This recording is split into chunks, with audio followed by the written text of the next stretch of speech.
Good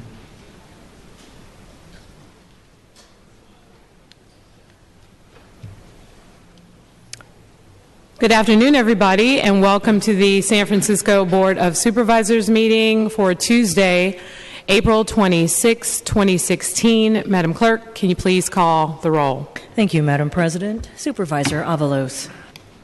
Avalos present. President Breed. Here. Breed present. Supervisor Campos. Campos present. Supervisor Cohen. Cohen not present. Supervisor Farrell. Farrell present. Supervisor Kim. Kim present. Supervisor Marr. Marr present. Supervisor Peskin. Present. Peskin present. Supervisor Tang. Present. Tang present. Supervisor Wiener. Wiener present. Supervisor Yee. Yee present. Supervisor Cohen. Cohen present. Madam President, all members are present. Thank you. Ladies and gentlemen, can you please join us in the Pledge of Allegiance? I pledge allegiance to the flag of the United States of America and to the republic for which it stands, one nation, under God, indivisible, with liberty and justice for all. Thank you. Madam Clerk, are there any communications? None to report today, Madam President. Okay, colleagues, are there any changes to the March 22nd, 2016 board meeting minutes? Seeing none, is there a motion to approve those minutes? Motioned by Supervisor Kim, seconded by Supervisor Marr. Colleagues, can we take this without objection? Without objection, those meeting minutes will pass after public comment. All right, Madam Clerk, let's get to our agenda. Can you please read the consent agenda? Items 1 through 7 are considered routine if a member objects. An item may be removed and considered separately. Seeing no names on the roster, Madam Clerk, can you please call the roll? On items 1 through 7, Supervisor Kim. Kim, aye. Supervisor Marr. Marr, aye. Supervisor Peskin. Aye. Peskin, aye. Supervisor Tang. Aye. Tang, aye. Supervisor Wiener. Wiener, aye. Supervisor Yee. Yee, aye. Supervisor Avalos. Avalos, aye. Supervisor Breed. Aye. Breed, aye. Supervisor Campos. Campos, aye. Supervisor Cohen. Cohen, aye. Supervisor Farrell. Farrell, aye. There are 11 ayes. Those items are finally passed and approved unanimously. Next item, please. Item 8 is an ordinance to approve an amendment to the redevelopment plan for the Trans-Bay Redevelopment Project area to increase the maximum height limit to 400 feet on Block 1 within Zone 1 of the Trans-Bay Redevelopment Project area and to make the appropriate findings. All right. Colleagues, can we take this item? Same house, same call. Without objection, the ordinance passes unanimously finally. Item 9, please. Item 9 is an ordinance to appropriate approximately $306,000 from the General Reserve for grants and related administrative costs for the Legacy Business Registry and Historic Preservation Fund in the Office of Small Business in the Mayor's Office of Economic and Workforce Development in fiscal year 2015 through 16. Same house, same call. Without objection, the ordinance is finally passed unanimously. Next item. Item 10 was referred without recommendation from the Budget and Finance Subcommittee. It's a resolution to authorize the Municipal Transportation Agency to execute an industrial lease agreement with Tanforan Industrial Park, LLC, for approximately 7.3 acres of space located at 30 Tanforan Avenue, South San Francisco, to be used for SFMTA bus operator training courses for a 9-year and 5-month term through February 28, 2026. Supervisor Yee. Thank you, President Bree. I appreciate that the MTA has come back to the board with an alternative option that works in terms of their need for a training facility and has a significant cost savings as compared to the initial proposal. So today I would like to motion to refer item 10 back to committee. Okay, Supervisor Yee has made a motion to refer this item back to committee, seconded by Supervisor Cohen. Supervisor Cohen? No, I second that motion. Okay, seconded by Supervisor Cohen. Supervisor Farrell? Just real quick, Supervisor, to Budget and Finance Subcommittee, correct? The 3-person where we heard it earlier? Correct. Okay, just wanted to. Okay. So Supervisor Yee is motioned to send this item back to Budget and Finance Subcommittee, and it was seconded by Supervisor Cohen. Colleagues, can we take this without objection? Without objection, this item will be sent back to committee. Madam Clerk, next item, please. Item 11 is an ordinance to amend the Green Building Code and the Environment Code to establish requirements for certain new building construction, facilitating development of renewable energy facilities, to update provisions of the green building requirements for city buildings, to set a January 1st, 2017 operative date, and to provide for the appropriate findings and affirm the CEQA determination. Okay, colleagues, can we take this item? Same House, same call. Without objection, the ordinance passes finally on unanimously. Next item, please. Item 12, ordinance to amend the Administrative Code to codify the process for imposing sanctions for non-willful failures to comply with county adult assistance programs or the CAP program requirements, and to establish a 3-year rental assistance pilot project for qualifying participants as a result of non-willful failures in compliance with the requirements. Supervisor Farrell. Thank you, Madam President. So, colleagues, when voters passed Care Not Cash, our city made a commitment that we were going to provide benefits for housing and services that would keep people stabilized and towards a path of self-sufficiency.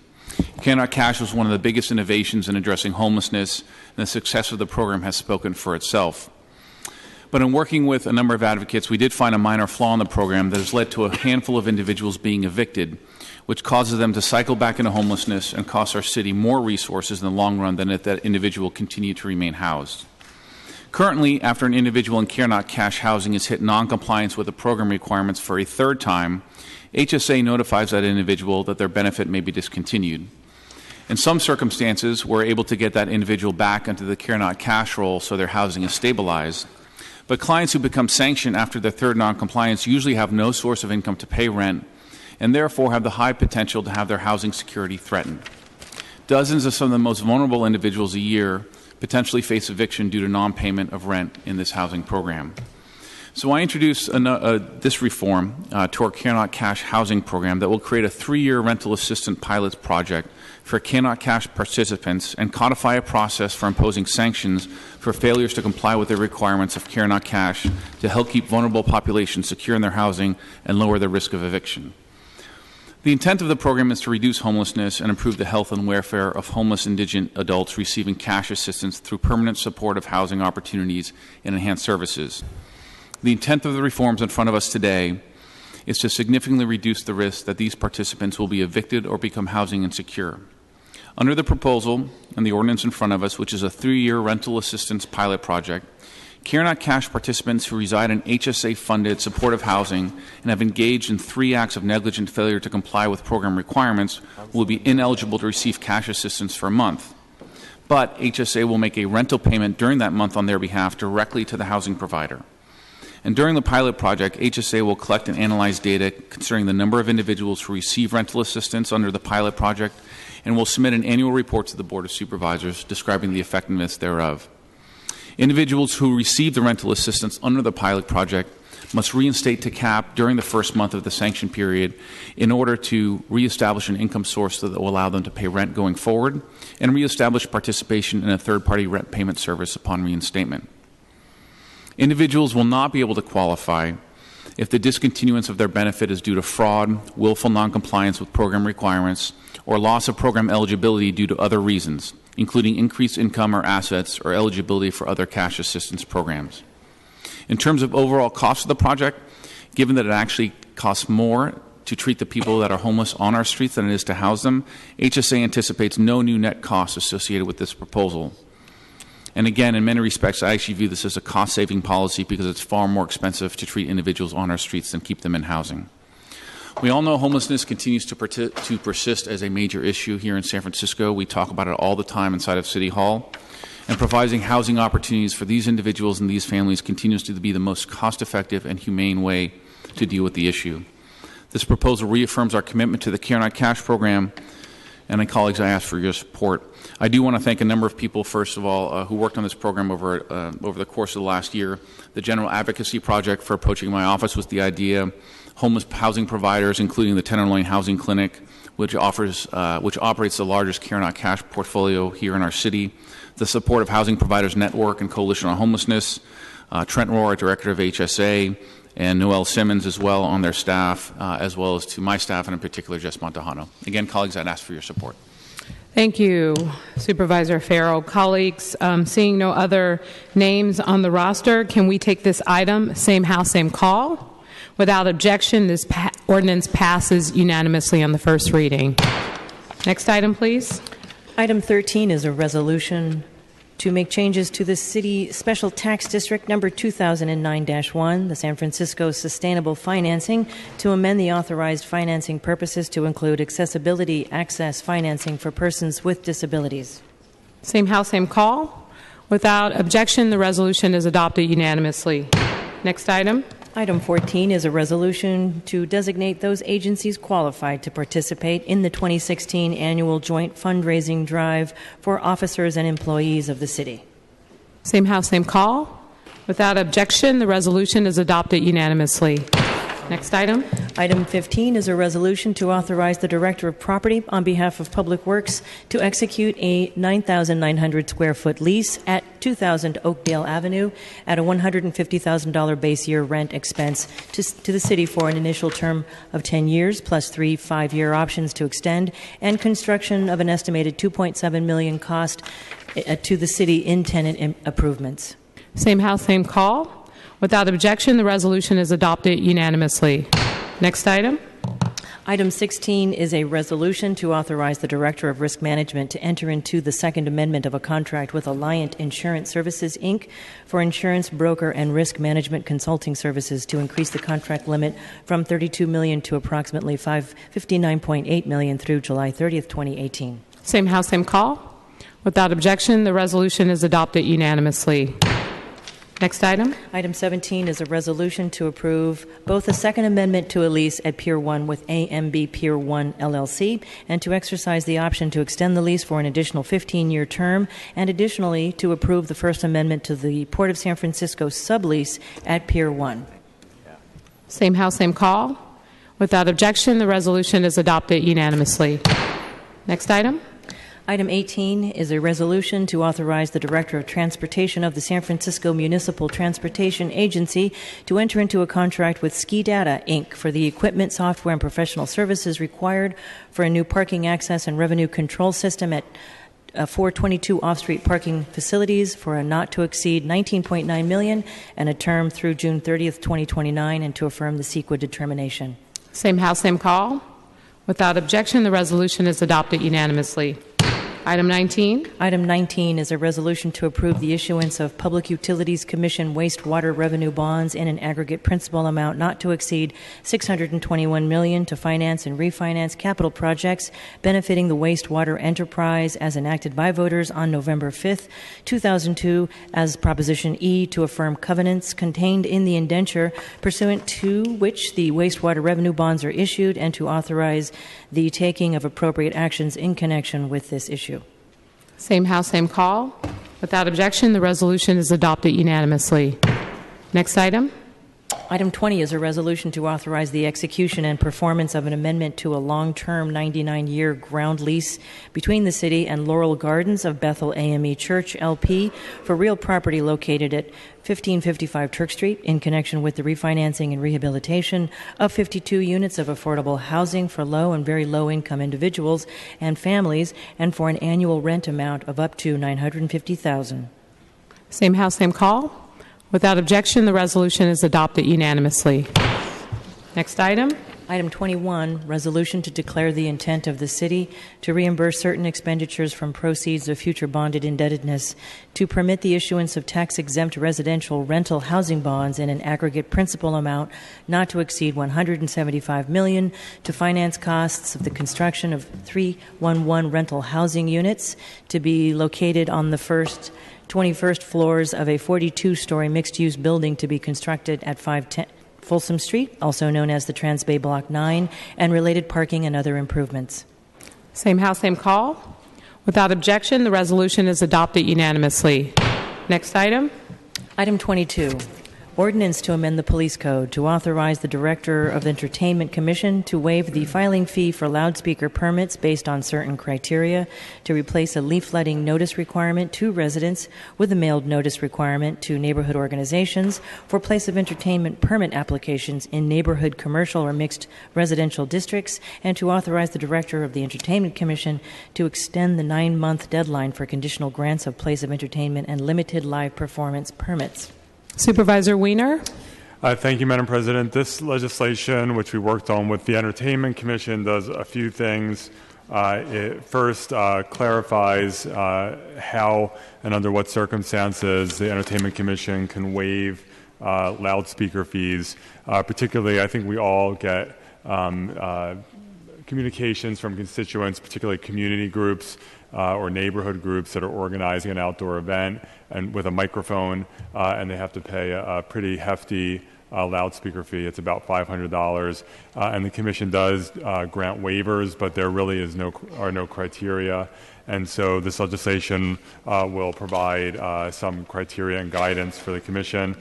It also updates and modernizes noticing provisions for the Commission, and then it also makes some reforms to the issuance or applications for limited live performance permits. In committee, we discussed a few different possible amendments, and I want to thank Supervisor Peskin for his work with the Entertainment Commission. And colleagues, today I want to make an amendment that I've distributed to you to tighten up some of the language about waiver of fees, specifically page 1, line 24, to replace or to strike quote, for an event that received city funding, end quote, and replace it with, quote, filed by an entity that has received city funds specifically for the event that is subject of the permit application, that is the subject of the permit application, end quote. So before I take further action, I would like to move to make that specific amendment. Okay, Supervisor Weiner has made a motion to amend. Is there a second? Seconded by Supervisor Peskin. Colleagues, can we take the amendment without objection? Without objection, the amendment passes unanimously. Now, regarding the noticing update, I think we need to do some additional work to clarify the language, and so the Entertainment Commission has requested that we send that portion of it back to committee so that we can work it out. So what I would like to do, and then we can pass the rest of the ordinance.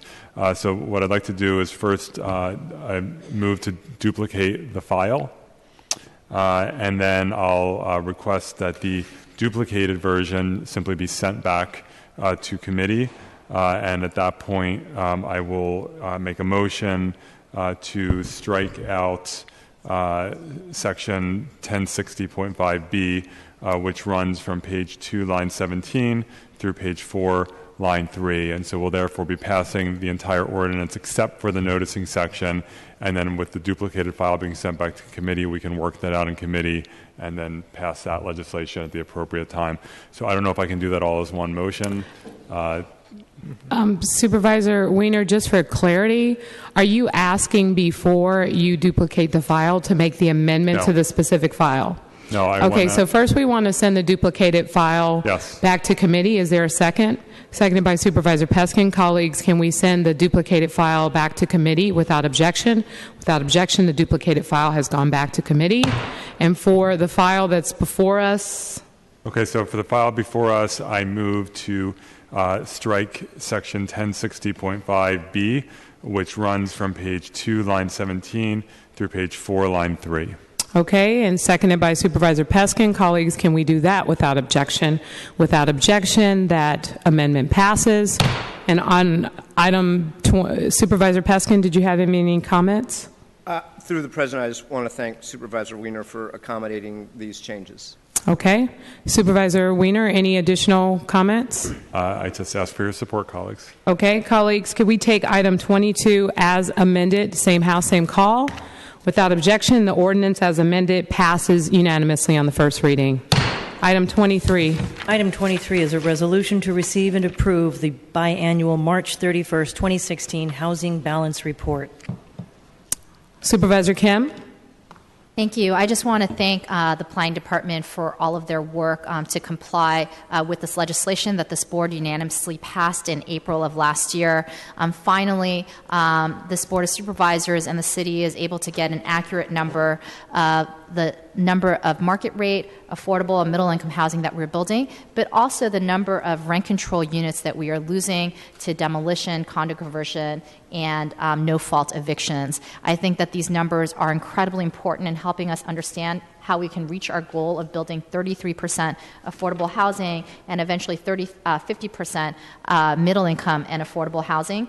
These numbers help shape future policies, but also tell us how we're doing today and provide us a common understanding of how we collect and count those numbers and how we determine loss of units as well. And I think that this is particularly helpful in light of the legislation that will be coming up in item 28 and helping us to reach our common goal of building as much affordable housing as possible. Thanks again to the Planning Department for their incredible work in making this happen for the first annual report. Okay, colleagues, can we take item 23, same house, same call? Without objection, the resolution is adopted unanimously. Next item. Item 24 is a motion to appoint Patrina Hall to the Shelter Monitoring Committee, term ending November 23rd, 2016. All right, can we take this item, same house, same call? Without objection, the motion is approved unanimously. Item 25. Item 25 is a motion to appoint Megan Rohr and reappoint Michael Penn to the Citizens Committee on Community Development, terms ending February 23rd, 2018. Supervisor Marr.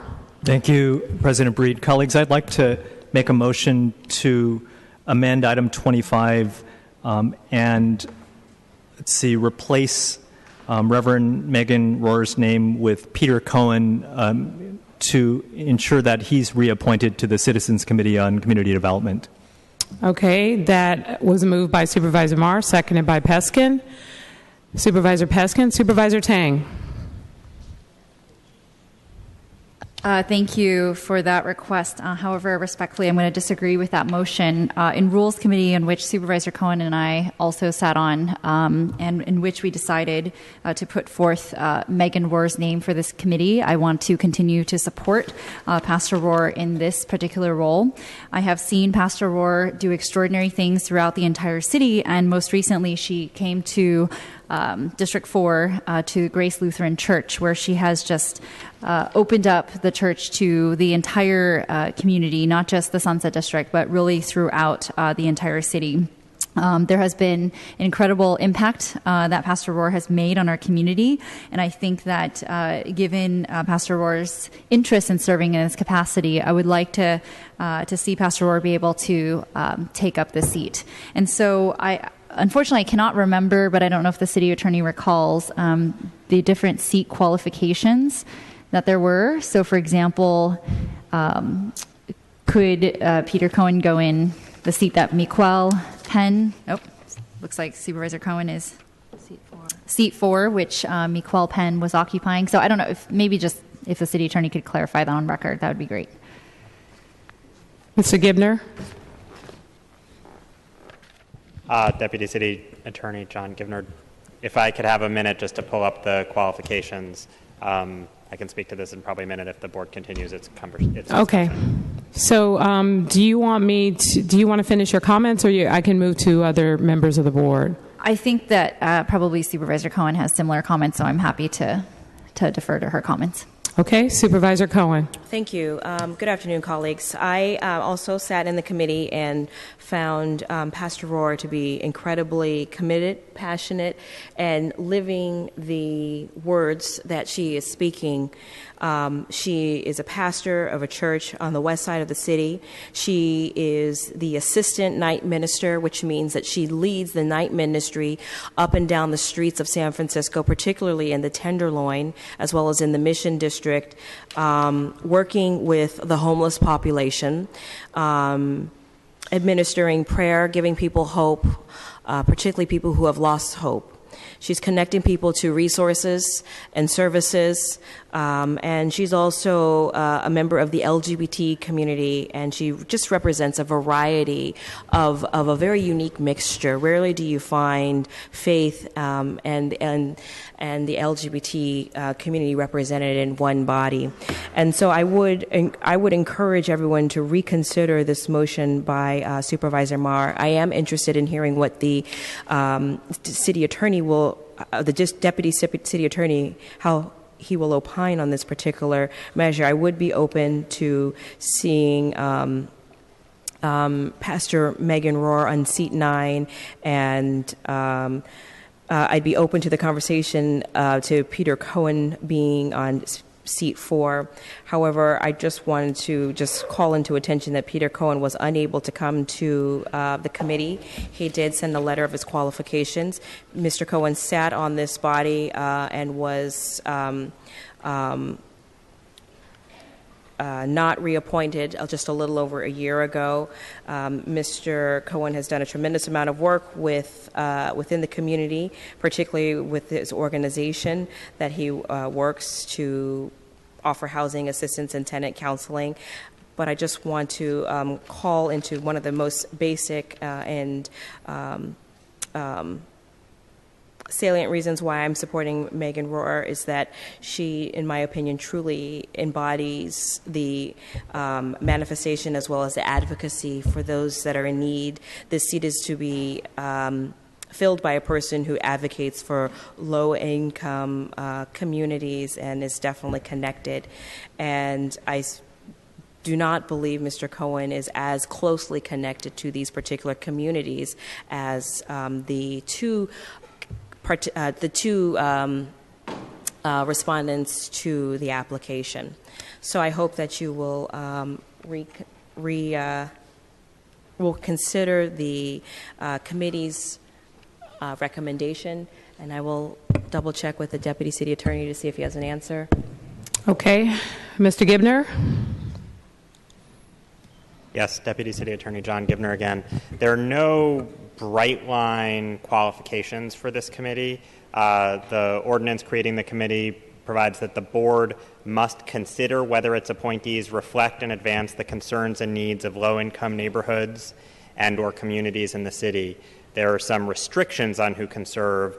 I don't think they apply to Mr. Cohen or either of the candidates who the Rules Committee recommended, but members of the committee may not be employed by or serve on the governing board of an entity that has a CDBG grant or an emergency shelter grant application pending with the city. Okay. Madam Chair, thanks. Madam President. Yes, I'm Supervisor done. Cohen. I'm done. Thank you. Okay. Thank you. Supervisor Weiner. Thank you, Madam President. I strongly support Megan Rohr for this position. I want to thank the Rules Committee for its work, and I will not be supporting the motion to amend. I've known Pastor Rohr for quite some time, and it's hard to imagine a more qualified individual for this position, someone who has done just heroic work around the needs of low-income, homeless, marginalized residents of this city, and Pastor Rohr deserves our support. We have seen a few instances recently, and actually also in the last few years relating to this particular committee, instances where the board does not, where a diverse appointment comes out of the Rules Committee and is not then honored by this board. We saw a few months ago a really strong entertainment commission nominee, Latino gay man, come out of the Rules Committee only to be stripped out by this Board of Supervisors on a divided vote. On this very committee, the Community Development Citizens Committee, a number of years ago, you'll recall that Nicole Rivera, a young Latina woman, came out of the Rules Committee and was stripped out on the floor of this board. And now we're seeing someone from the LGBT community, a transgender member of the clergy who does just stellar work. And why would the board not honor the recommendation of the Rules Committee for someone who is so undoubtedly qualified and brings a perspective that I imagine this committee has not seen very often. There is absolutely no reason to strip out the recommendation from the Rules Committee of Pastor Rohr, and I hope that the board defeats this motion. Thank you, Supervisor Weiner. Supervisor Kim. Refer, please. Okay, Supervisor Marr. Thank you, colleagues. I have great respect for Pastor Rohr, and during the discussion in the Rules Committee, I really appreciated her passion. But I think there's no better expert in affordable housing development and housing services, acquisition and rehab, reach into low-income communities to really listen to their voices to help empower them develop affordable housing strategies. Peter Cohen was on the committee. He replaced Renee Casanave, who with Calvin Welch built the Council of Community Housing Organizations as a broad coalition representing every low-income neighborhood in the city. Peter Cohen continued that work, developing new expertises in tenant counseling, housing access outreach and assistance, housing stabilization work in low-income neighborhoods. He has letters of support also from a number of people that you've all received, from Senator Mark Leno to Jennifer Martinez from San Francisco Organizing Project, Board of Ed Commissioner Shaman Walton to College Board President Raphael Mandelman, planning commissioners like Cindy Wu to many others, reverends and community leaders, Don Falk from the Tenderloin, Steve Suzuki from A&D, Reverend Norman Fong from Chinatown, for example. He comes strongly recommended by low-income community leaders. I just also wanted to say that Peter's work on a regional level has been impressive. When the Association of Bay Area Governments received housing and urban development grants, CCDC, through Peter's leadership, really helped to build leadership on regional approaches to housing, jobs, transportation linkages. And I'll just say that not only from the low-income communities of San Francisco, but to a regional perspective, there's no better expert that should continue his work on the Citizens Committee on Community Development than Peter Cohen. So I strongly urge support to send him back to the committee. I'm respectful of Pastor Rohr and hope that she could fill a seat at some point, but there's no reason not to have Peter Cohen on this body, especially following in the footsteps of Renee Casanave as well and his historic work on behalf of low-income communities in the city. Please support Peter Cohen for the CCCD committee. Supervisor Cohen? No, Supervisor Kim. Supervisor Kim?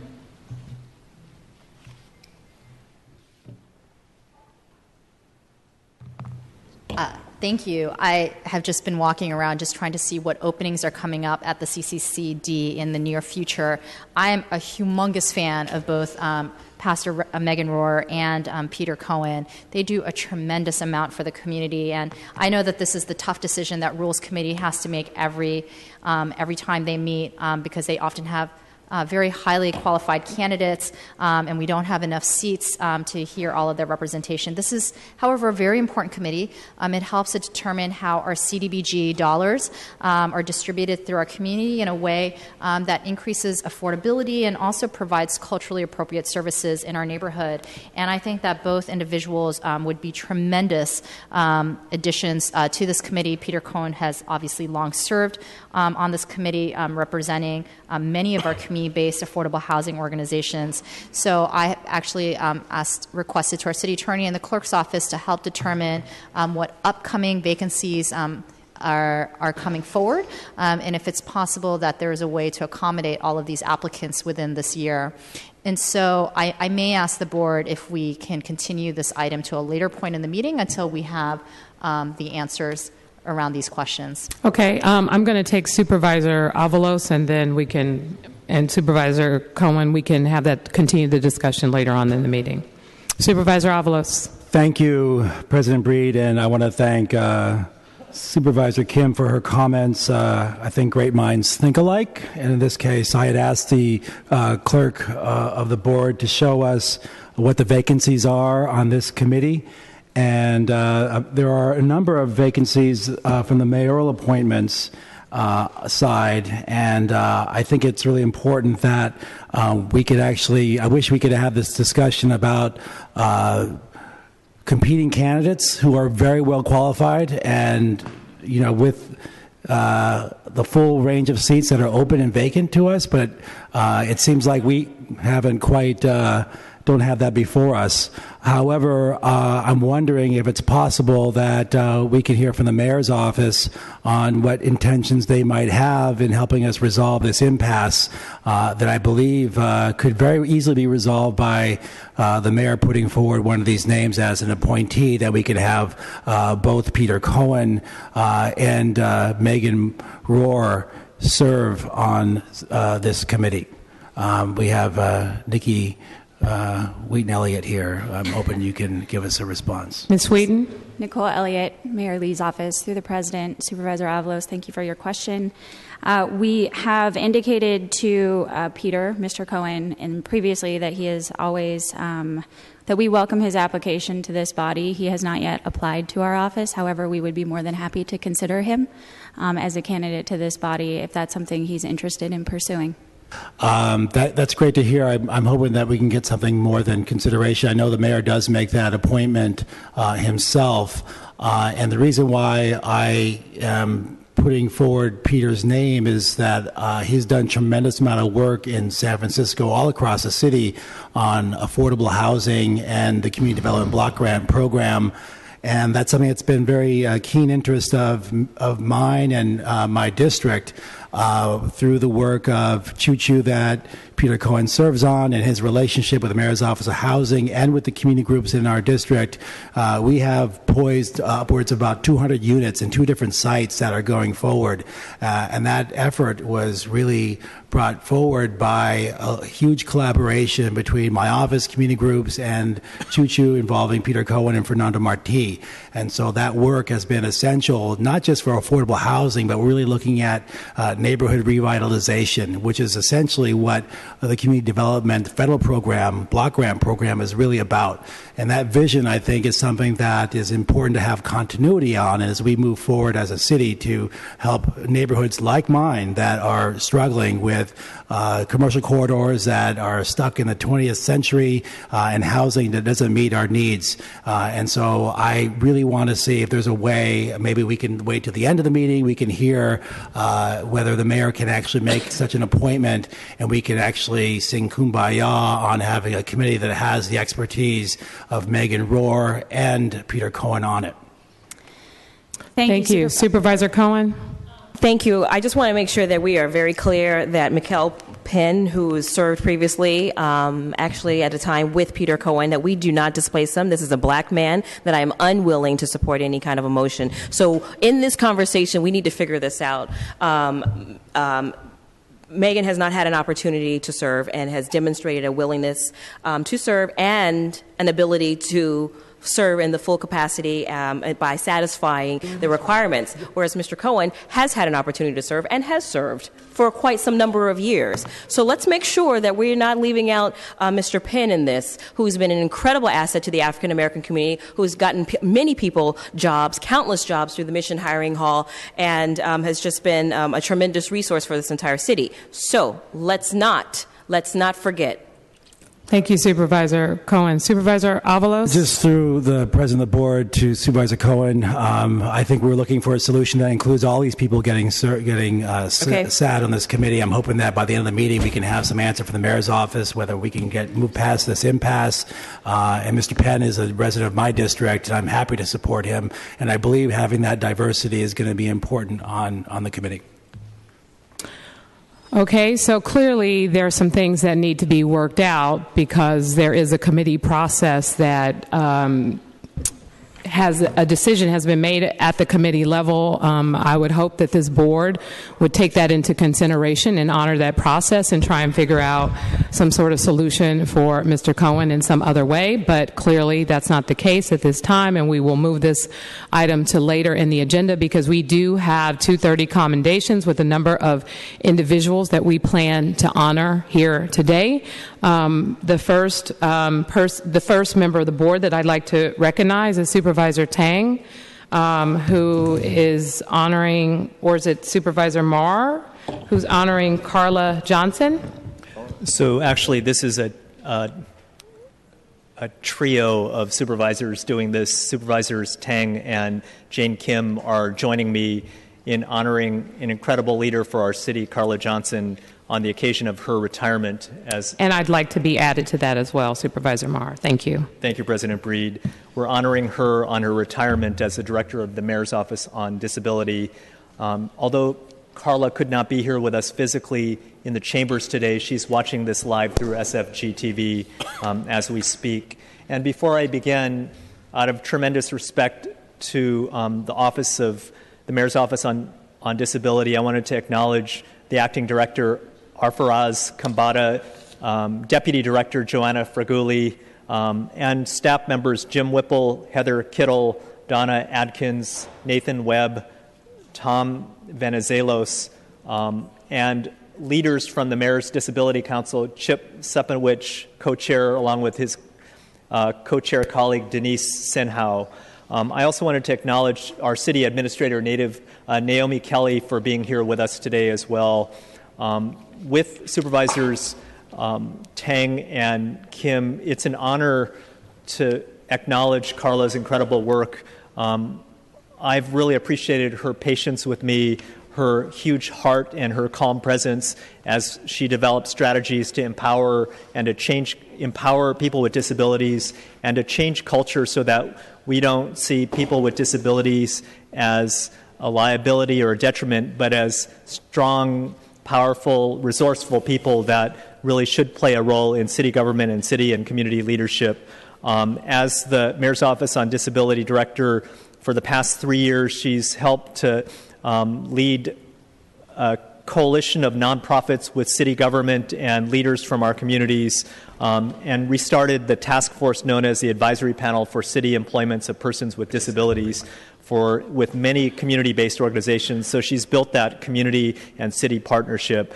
Through her leadership, guidance, and input, the task force has regularly met in the past 2 years, exploring how to expand civil rights opportunities for people with disabilities and the importance of hiring people from our communities with different abilities. Carla Jean Johnson started her career as a carpenter, and I know there's a lot of carpenters in the audience. She followed her passion for restoring the beauty of old Victorians, and she was a licensed general building contractor before joining the city departments in the Department of Public Works in the late 1980s. In 1992, she became a member of the disability community through an industrial accident that limited her ability to use her hands to continue doing carpentry work. Following this passion that she had in the construction industry, she studied and continued her career at the Department of Building Inspection, where she worked for 15 years, first as a field inspector, then senior and chief building inspector. She became the deputy director for DBI and managed the Disabled Access Division. And during that tenure at DBI, she was instrumental in developing programs and training staff in order to provide a greater level of service and safety to the community. Carla joined the Mayor's Office on Disability in 2008, first as a disability disaster planner, and became the interim director in 2012, and she was appointed the director in 2014. She advocated for full staffing at the Mayor's Office on Disability to address both architectural and programmatic access needs of the city and county of San Francisco's initiatives. Through her passion and knowledge, she's been focused on architectural access. She also quickly learned the importance of civil rights for people with disabilities, including communication access, reasonable modification to city policies, practices, and procedures. But I'll just say, really treating respectfully people with disabilities and grassroots organizations and really empowering them at the city level. She worked hard with existing staff to build a cohesive team within our city government who worked well together to provide services to our disabled community.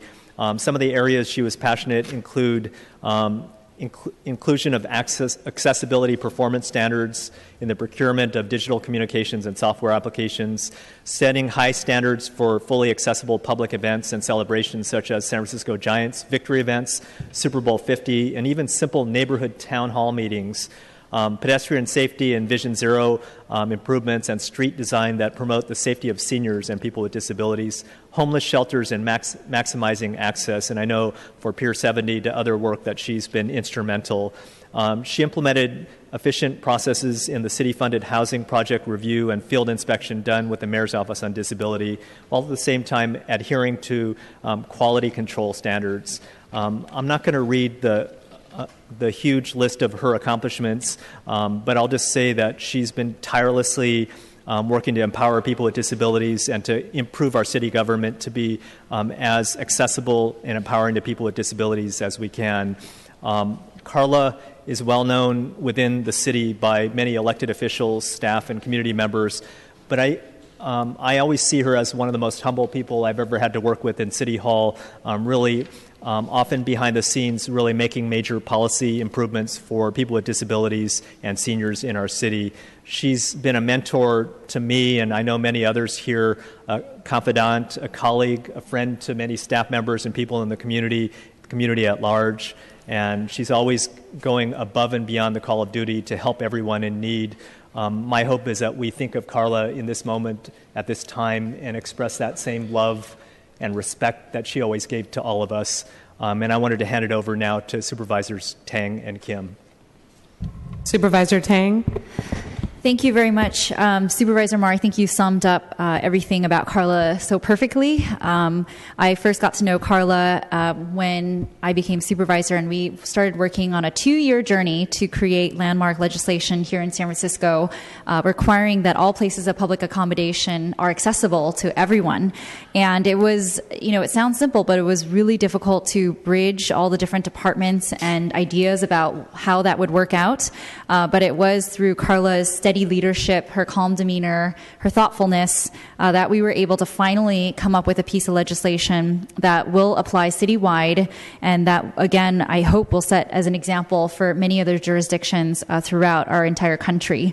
So, Carla, if you're watching, just want to thank you for your service to San Francisco. We miss you, and I hope to see you again soon. And I just want to, again, thank you for all the contributions that you have made to our great city and beyond. So all of us here at the Board of Supervisors send us our best wishes to you. Thank you. Thank you. Supervisor Kim? This is incredibly hard to acknowledge the leadership and public service of Carla Johnson under these circumstances. But I did write Carla a note yesterday, which I wanted to share. It's very short. Dear Carla, you are one of my City Hall heroes. I have so much love and respect for you, your tenacious leadership, and strong foundation of values. Thank you for being a fighter and never being scared to stand up for those with less of a voice or those whose day-to-day lives are overlooked in our city policy and what you believe in. I have truly and genuinely enjoyed working with you, and I'm sending you my love and my sincere admiration. Carla is representative, I think, of some of the best that we can expect and see from our public servants. She is someone who really, really fights. She's not scared of saying what she feels needs to be said, in relation to her position as the director of an agency here in the city. She knows that if she doesn't stand up and say what she needs to say, that no one else will say it. And frankly, that is very hard to do. It takes a tremendous amount of courage to put your job on the line every week and push back and say, this is the community I stand for, and this is what the city needs to do to accommodate individuals with disabilities. We have been able to do tremendous work with Carla, thanks to her honest and dedicated leadership around Vision Zero, particularly for our seniors and individuals with disabilities in the Tenderloin and South of Market. She has worked with our office to identify some of the hot spots in our district, where so many of our residents just have a hard time walking from place to place. And finally, it was a tremendous pleasure to work with Carla and her office on figuring out on how we can make our homeless shelter system more accessible. In fact, we know that many people end up on our streets, unable to make rent, unable to get jobs because they have disabilities. And so many of our brothers and sisters that live in our streets are individuals that live with disabilities on a daily basis, and yet we as a city are not accommodating all of those needs in our shelter system. Very care and last resort that so many of our community members depend on. And so, Carla, I'm incredibly sad that you won't be able to continue in your work on behalf of the city. But I just want you to know that we love you tremendously, and that your courage and leadership will not be forgotten. And I hope that we can continue to honor your passion in the work that we continue to do here on behalf of the city and county. Thank you, Supervisor Kim. Supervisor Campos. Thank you, Madam President. And I want to thank Supervisor Marr, Supervisor Tang, and Supervisor Kim. And I have to say that I think that it's been very hard for me in my office to know how to respond. I just want to make 2 points. One is that Carla Johnson is also a fighter, so I know that there's still a lot more that she is going to do, and we look forward to being there with her when that happens.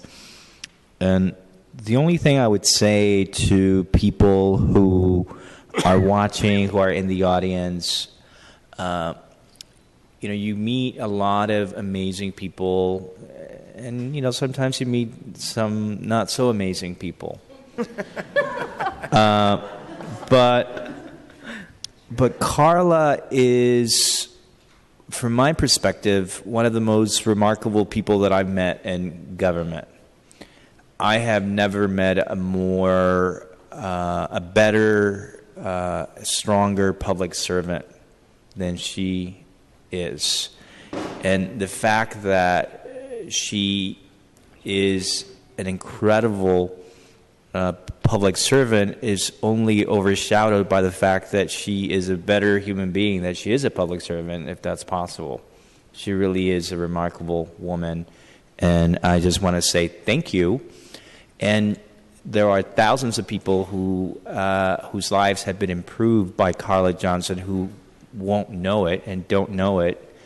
And it's not just the Sable community. I want to specifically talk about the transgender community. I can tell you the LGBT homeless shelter, Jazzy's Place, that we opened on South Van Ness, it would not have opened without Carla Johnson. So thank you, Carla, and we look forward to working with you in the very near future. Thank you, Supervisor Campos. Supervisor Peskin. Thank you, Madam President. I just wanted to add my words. I remember working with Carla when she was at the Department of Building Inspection, and that was a time in DBI's history that was not the brightest of times. And she had that independence, that remarkable ethical behavior, and always could be tough and firm and gentle and smiling at the same time. And I have to say, coming back to City Hall, I was delighted that Carla was here in her new capacity, and I'm sorry that I will not be working with her, but hope all the best for you, Carla. Thank you. Supervisor Cohen. Thank you very much. I just wanted to give Carla a message. I do hope she's at home resting and listening, and I wanted to encourage her to rest easy, and that she's earned it and she deserves it. She has left a tremendous mark on San Francisco. She has done more for the city and county of San Francisco than people do in a lifetime. And her service is your service is greatly appreciated. There are few people that you meet in life that are as principled, ethical, and responsive to the call of duty, that of which you have displayed every day. I've had many conversations with Carla late into the evenings, on the weekends. She was always there. She always made herself available. And she is such a humble person. And I just want to thank her. She's certainly set an example of what a strong woman looks like, sounds like, and most importantly, acts like. And for that, I am forever grateful. And I will just add, before we finish up with Supervisor Marr, to Carla, thank you for your service to the City and County of San Francisco. I really have had tremendous pleasure in working with Carla before I was on the Board of Supervisors at the African American Art and Culture Complex. We did a major renovation under the Mayor's Office of Disability.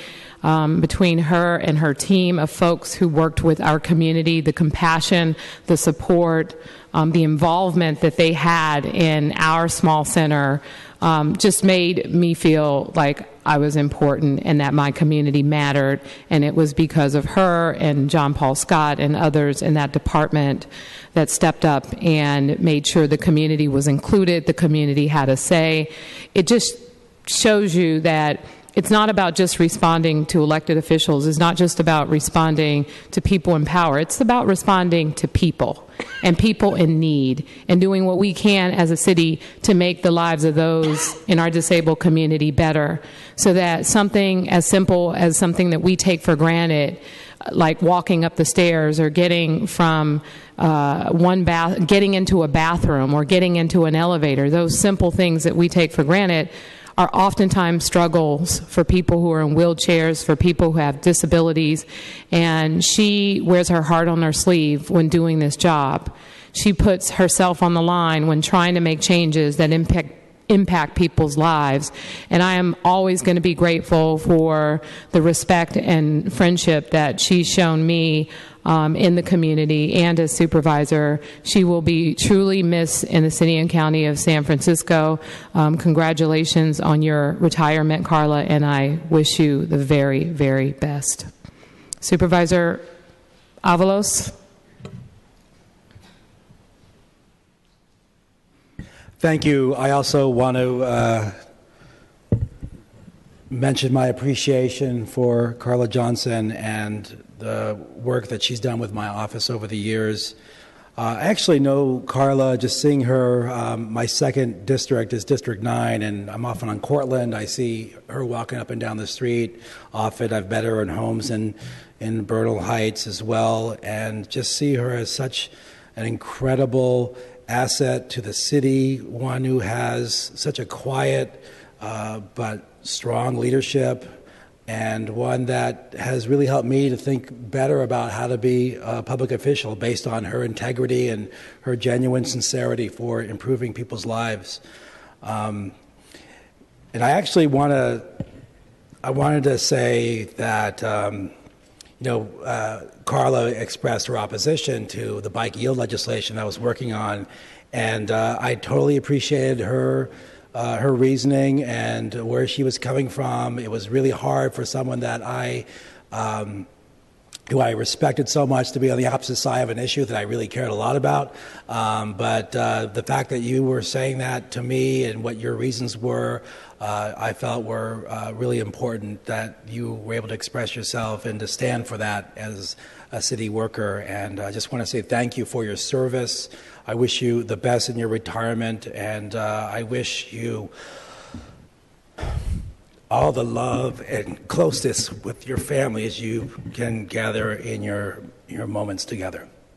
Thank you, Supervisor Avalos. Supervisor Marr. Thank you. I wanted to ask if our city administrator, Naomi Kelly, Joanna Friguli, Faraz Kambata, and staff of the Mayor's Office on Disability can come forward. And then also Jessica Lehman from Senior Disability Action is here as well. But I just wanted to say to Carla, if you're watching, I feel as if you're in the room here. I wish I could give you a hug. And thank you for giving me new eyes to see the world through, and how struggles of people with disabilities are tied with other oppressed people in this country, in this city.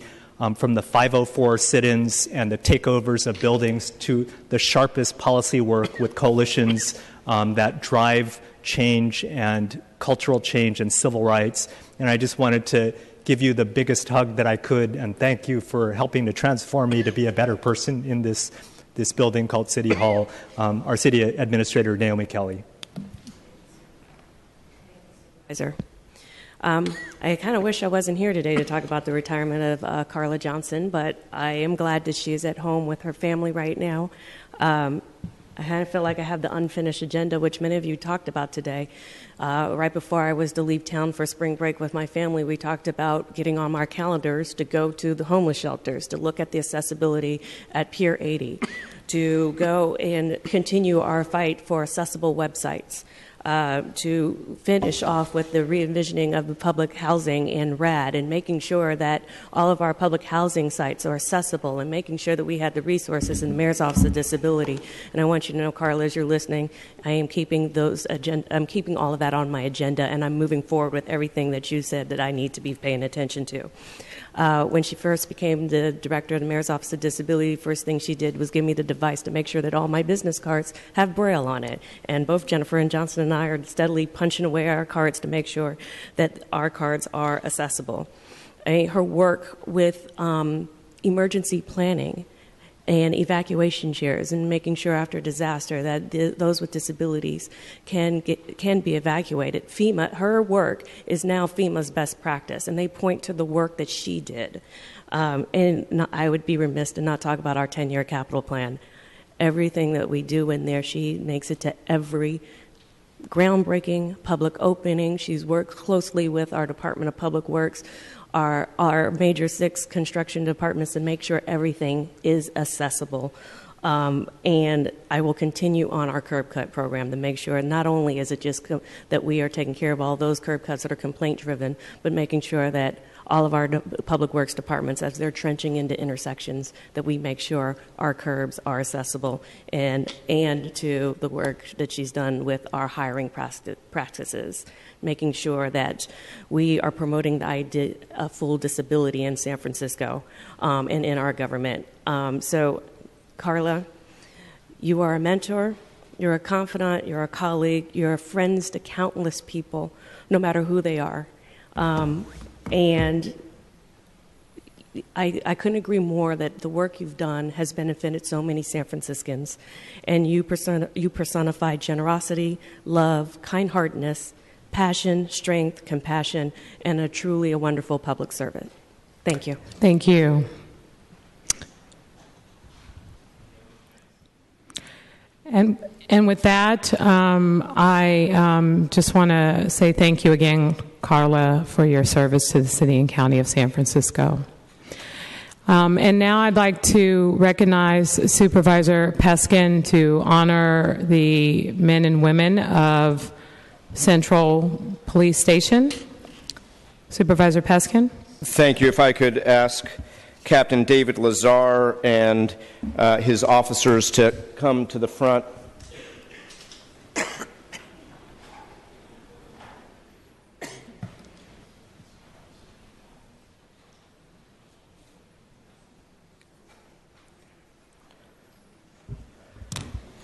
Madam President, colleagues, members of the public, this is an extraordinary story of heroism and bravery that happened just 10 days ago.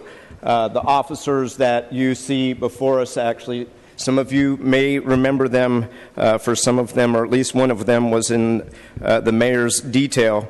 At 8:15 a.m. on Saturday, April 16th, Officer Troy Peel and Officer Benjamin Santana from San Francisco Central Station responded to the report of a burglary at an apartment building located on the 1300 block of Pacific Avenue. The resident returned to her home to find the front door barricaded from within. Officer Peel assisted her in entering the unit while Officer Santana searched the building for the suspect. Once inside, the resident realized the apartment had been ransacked. She was sure the burglar must have entered through a window using scaffolding outside. During his search, Officer Santana found a suitcase on the roof. The resident confirmed it was her suitcase, and when opened, it was filled with items from her apartment. It appeared that the burglar dropped the suitcase as he fled. And around this time, police dispatch received a report of a suitcase dropped in a light well located on the 1500 block of Leavenworth. The roof at this location is adjacent to the roof of the reported burglary on the 1300 block of Pacific. Officers from Central responded to this location as well. And a third call soon came to police dispatch regarding a possible robbery in progress inside a residential unit, which was also located on the 1500 block of Leavenworth. A woman had come home to find an armed man inside her home. He held her at gunpoint and ordered her to remain quiet while he hid from the police. Luckily, she was on the phone with her husband when she first encountered the intruder, and her husband called 911, and dispatchers sent officers from Central to her aid and rescue. Officer Anthony Yang came across the rooftops from one building to another. This is real-life heroism. It's just amazing. Located at the 1500 block of Leavenworth, and he rushed to rescue the captive woman. He entered a stairway at the roof level and descended into the building. And the suspect fled through the back door of the building as officers approached the front of the building. The victim escaped through the front door to the safety afforded by the responding officers. The suspect fled into the stairwell. There he encountered Officer Yang and pointed his gun at the officer. Officer Yang quickly repositioned himself around the corner. The suspect then ran down the stairs and out the back door of the building onto the street. Officer Yang pursued the armed suspect.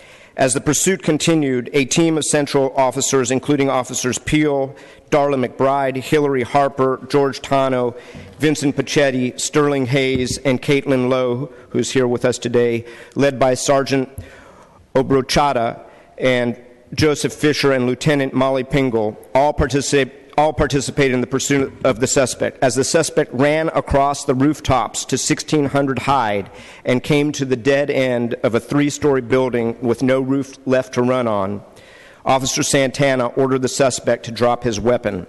And when the suspect followed the order, the suspect then leaped off the building into a tree, grabbed the tree branch which broke, and the suspect landed on top of a parked Audi. San Francisco Fire Department firefighters were already on the scene and rendered medical aid to the suspect, who immediately was then taken into custody, not a shot fired. That is an incredible story. I want to commend Captain Lazar for his leadership.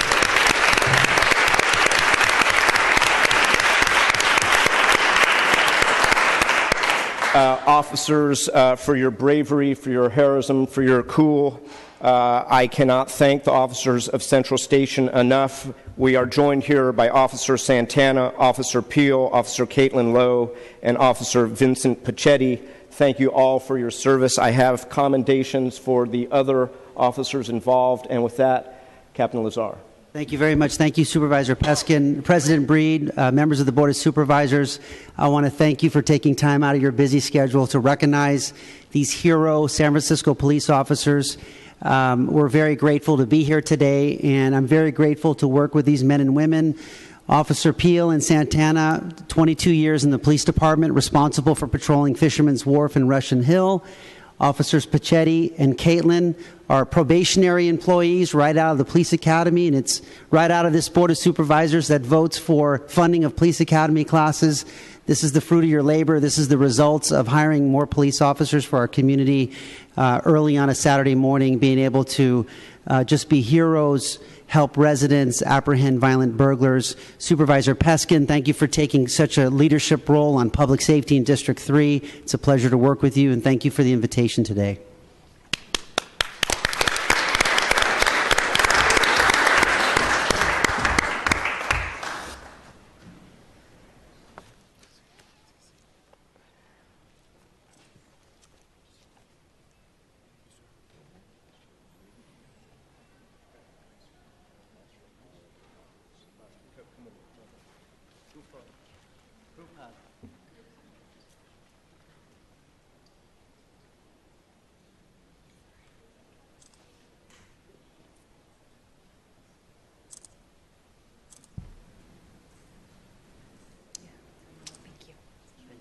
Congratulations, Captain Lazar and the men and women of Central Police Station. Thank you so much for your service.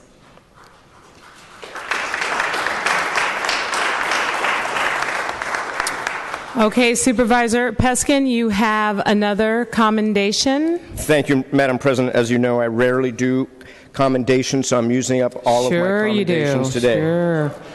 So, colleagues, today I'm delighted to honor Tina Moylan, who is a true grassroots neighborhood leader. as she is retiring from her post of many years from the esteemed Russian Hill Neighbors, a group that I've had the pleasure of working with over many years on many issues, from planning to open space to neighborhood beautification. I know Supervisor Farrell, who we share, Tina, as she spans 2 districts. Russian Hill, as everybody knows, is a remarkable and special neighborhood that is part of the historic core and fabric of the city and contributes so much beauty, iconic design, and world-renowned aesthetic. During her 5 long years as RHN president, Tina helped to build the group's board of directors, guide its respected design, zoning, and land use committee, affectionately known as Dizzy Lou, resurrect RHN's Committee on Families with Children, which has been an incredibly active and positive force on the Hill, and has been a champion for neighborhood parks and open space. Under her leadership, RHN's Street Sweep program has become an award-winning model for other neighborhoods throughout the city, and she is generally known as the hostess with the mostest when it comes to bringing together neighborhood residents and cultivating an atmosphere of congeniality and community. Tina is a problem solver, and I think there are several folks out there today that just want to thank her for her years of tireless work in the neighborhood. In addition to Captain Lazar, I know that Commander Ann Mannix is here, as Tina has worked with politicians, citizens, police officers, commanders alike to offer an opinion on just about anything and everything, and is known as someone who always comes through with a solution to any problem. She's always upbeat, positive, and always willing to roll up her stylish sleeves and pitch in wherever she's needed. I think former David Chu aide Jamie Cantwell is here, who knows exactly that Tina is everywhere you need her 24/7, and everyone she meets becomes an instant friend. I'd also like to recognize incoming RHN President Emily Harold, as well as RHN Board Member Carol Ann Rogers, and I think, is Jim Dudley here?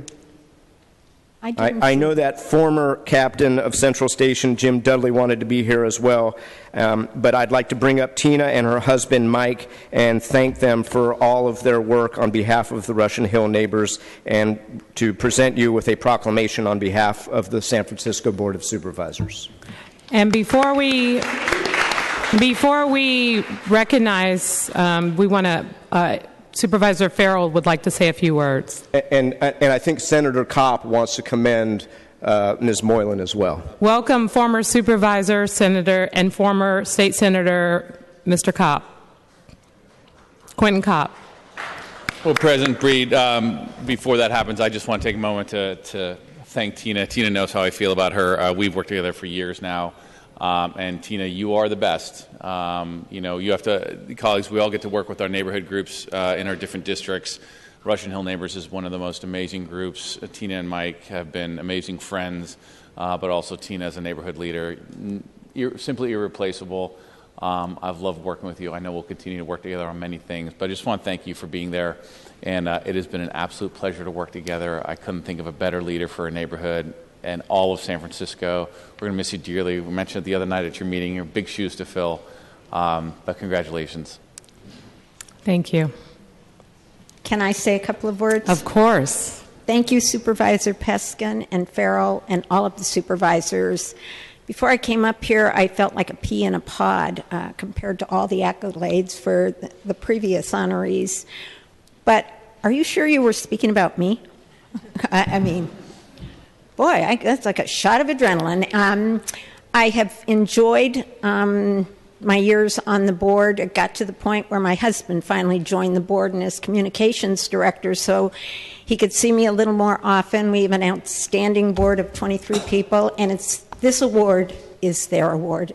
I just am kind of the one who they can call and complain to because I don't have very small children or a full-time job. So I do credit them, but the main thing that we all do is collaborate. We try to collaborate with anybody and on any issue. And I really think that new quote, kindness matters, is so true. I grew up with it. And I think that what's good for San Francisco is good for Russian Hill instead of the reverse. I mean, I've been up against people who say, well, if that doesn't work for Russian Hill, if there's not going to be a left-hand turn. It does work for Russian Hill because it works for San Francisco. So with that, I thank you. I feel so honored. And our new president, Emily Harold, is already taking it away. So I'm thrilled. And I'm going to be the new safety chair on RHN. So look for some forums on safety. Thank you, Ms. Marlin. And Madam President, I believe that Captain Lazar or perhaps Commander Mannix has a few words to add. Welcome to the chamber, that's Commander. A surprise. Thank you. Thank you, Supervisors. As a brand new captain of Northern Station, I was tasked with the job of putting together a police community advisory board, something new to San Francisco. And I was given a bunch of names, and one of them was Tina Moylan. I'd never met her before, and boy, really took off like a top. Her tenacity, her commitment, right away she said yes, and to this day we're very good friends. So thank you for honoring her, and Tina, it's well deserved, and it is you. It's not just RHN. You were, hopefully, it will continue going forward, but it was a great selection and a great recognition. Thank you, Supervisor. Captain Lazar.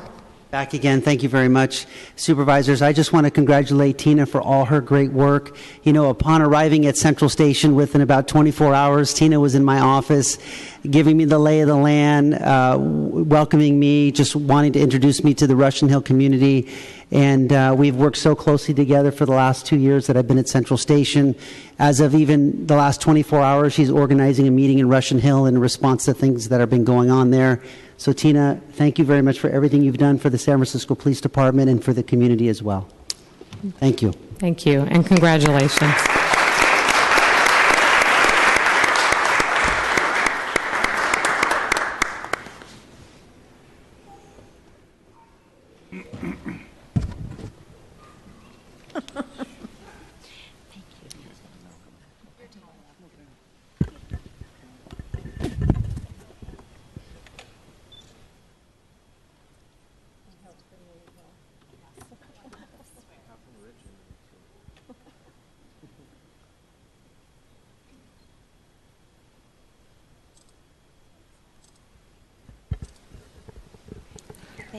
Again, thank you for your service to the City and County of San Francisco, Mrs. Moylan.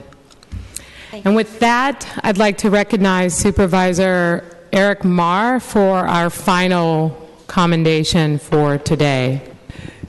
Colleagues, you know that on Friday we celebrated the 46th Earth Day throughout our country, a worldwide celebration in support of environmental protection, environmental activism.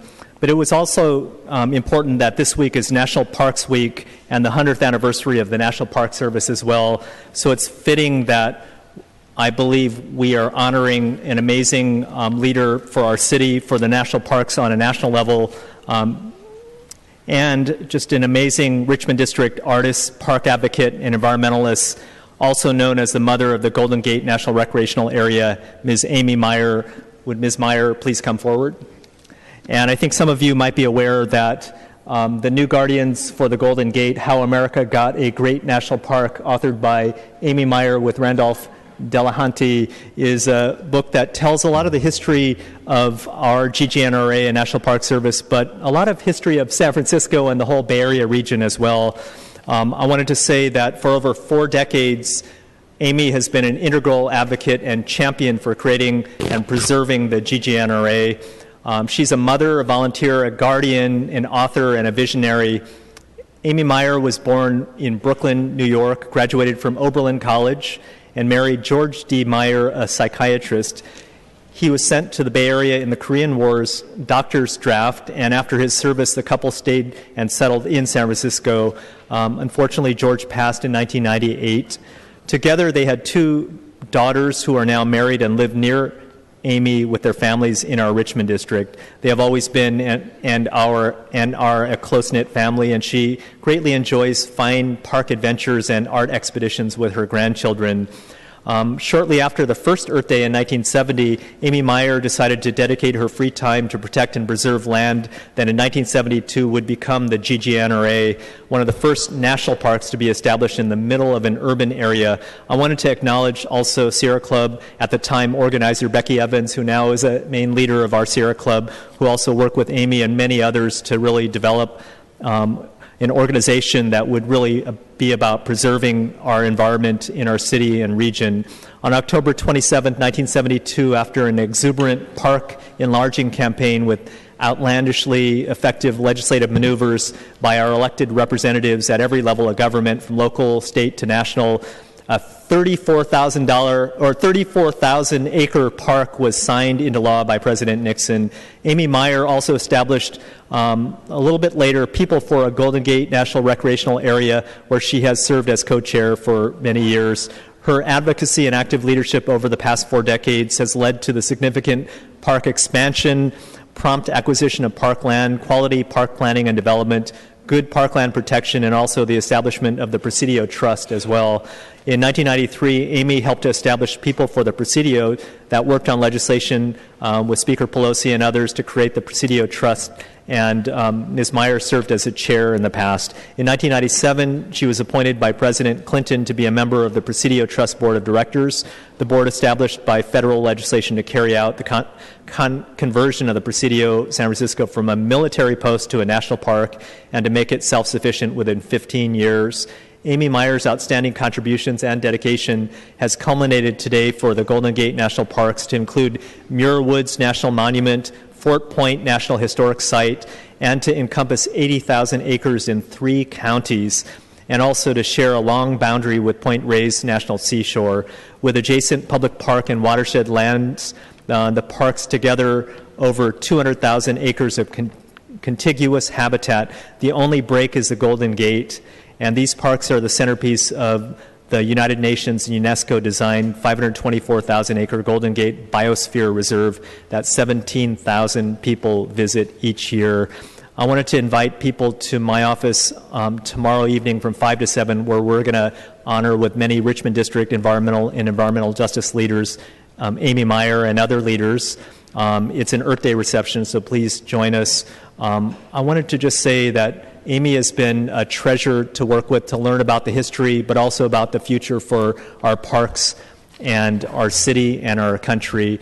Let me just ask if we can give a round of applause for Amy Meyer, the mother of the Golden Gate Recreational Area.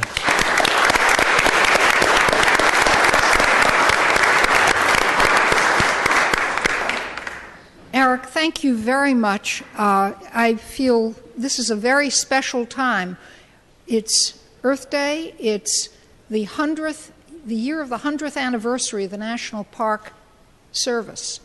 But I also want to thank the people in this room, the supervisors and the people, sitting here. You are experiencing a heritage that actually started in San Francisco in 1870 with the mayors who set aside Golden Gate Park and the parks and squares, and then the later people who saved Muir Woods, Mount Tamalpais, and Point Reyes National Seashore, and that's just some of the pieces of what. When I got to this 100 years after those mayors, I had all that history and work that had already been done, and we used to joke at People for a Golden Gate National Recreation Area that all we were really doing was connecting the dots, because so much work had been done by our forebears. And now, 45 years after this park was authorized, you here are part of this history. And to have this kind of recognition of the centennial of our national parks, I thank you very much. It's been a wonderful time and experience, but we all have to keep after it. It's not something you can ever just say, well, it's done, because we have a saying among conservationists that all of our gains are temporary and all of our losses are permanent. And so we are always having to be guardians of our parks. So thank you very much.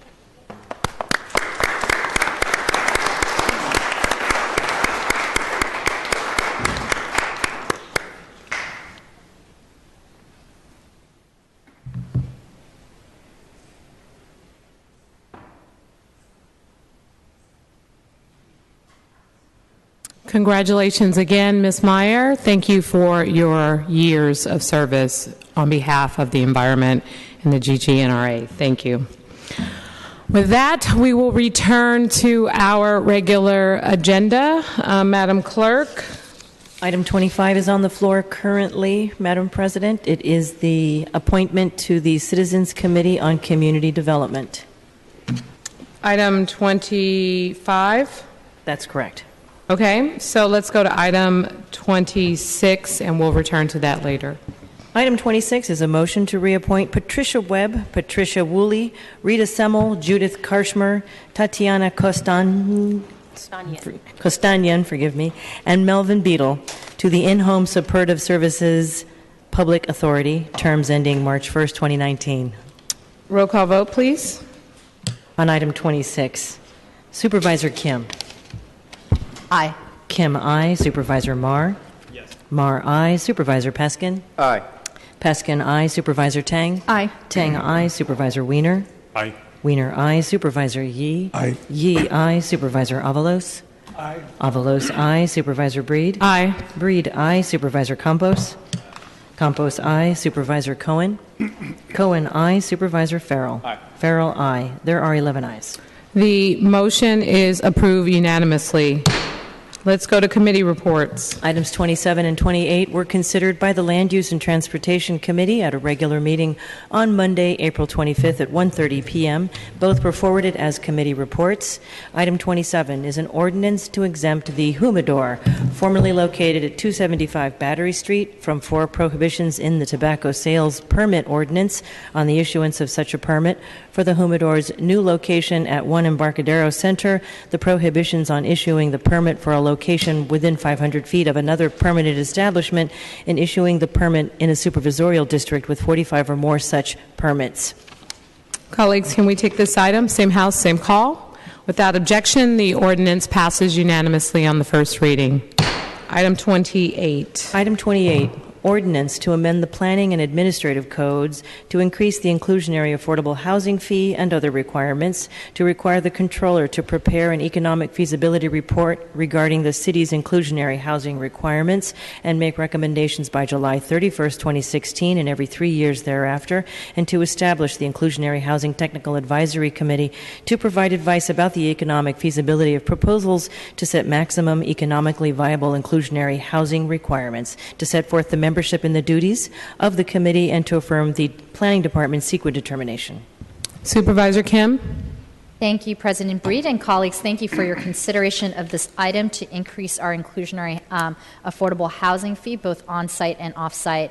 This legislation is an amalgamation of a commitment that was made by 11 members of this board in the beginning of March to address how we treat the 19,000 residential units in the pipeline post the unanimous passage of the Charter Amendment, which will take out the ceiling that we have put in place on how much affordable housing we can require our market rate developers to build. I want to thank my co-sponsor, Supervisor Aaron Peskin, for all of his work with our office on helping to make this legislation happen, and to Kate Stacy from the City Attorney's Office for continuing to draft and redraft this legislation over the last 2 months in short order. Not a small amount of work, I should add. This ordinance codifies the agreement, the major components of the agreement that were included in the resolution sponsored by Supervisor Norman Yee during our charter amendment discussions in the beginning of March. And this ordinance does 3 things. 1, it sets forth new inclusionary housing requirements, including temporary requirements for projects in the pipeline, raising what we expect developers to build by 1% if they submitted an environmental evaluation application in 2013, 1.5% if in 2014, and 2.5% if in 2015, treating all development projects equally depending on the time that they submitted their proposal to the planning department. This ordinance also requires the city to prepare an inclusionary housing economic feasibility study by July 31st of this year, so that this board may determine what the new inclusionary housing requirements are after the passage of Proposition C on June 7th. In the meantime, we have set interim controls of asking our developers to build 25% affordable and middle-income housing on site, the first time the city has ever required production of middle-income housing, and raising the off-site fee to 33%. It also establishes a technical advisory committee appointed by both the Mayor's Office and the Board of Supervisors to consult with the Comptroller on the scope of the economic feasibility study. Legislation such as these are not easy to put together, yet we have been able to bring together a big tent to figure out how we can get to the solution of building more affordable housing in San Francisco. This is something that all stakeholders agree that we need to do.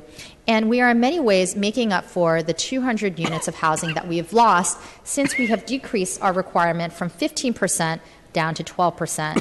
And I do want to acknowledge our market rate developer community in really working with Supervisor Peskin and myself to figure out how we can solve for these 200 additional units that we would like to build to make up for the units that we have lost over the last couple of years, to make sure that our working class and middle class families can continue to reside here in San Francisco. We are also making good on our commitment to the voters in 2014 when they passed Proposition K, asking the city to ensure that in the future that 33% of all new housing that is constructed here in San Francisco is affordable to low and moderate income housing or preserved and protected, and that an additional 17% for middle income households.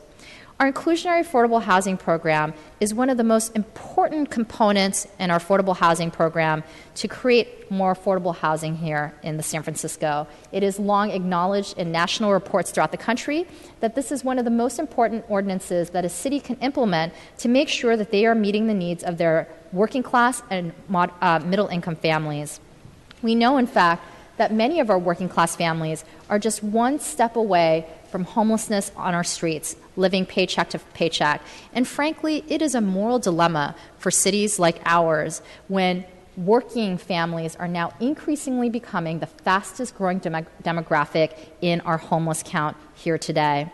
And this obligation does not just fall upon the city and our public taxpayers, of which it does, because we continue to invest in affordable housing through our general fund dollars and through tax increment, but it also falls upon our private developers. In fact, this legislation is premised on the principle that the market should be accountable to building more affordable and middle-income housing and not just luxury housing.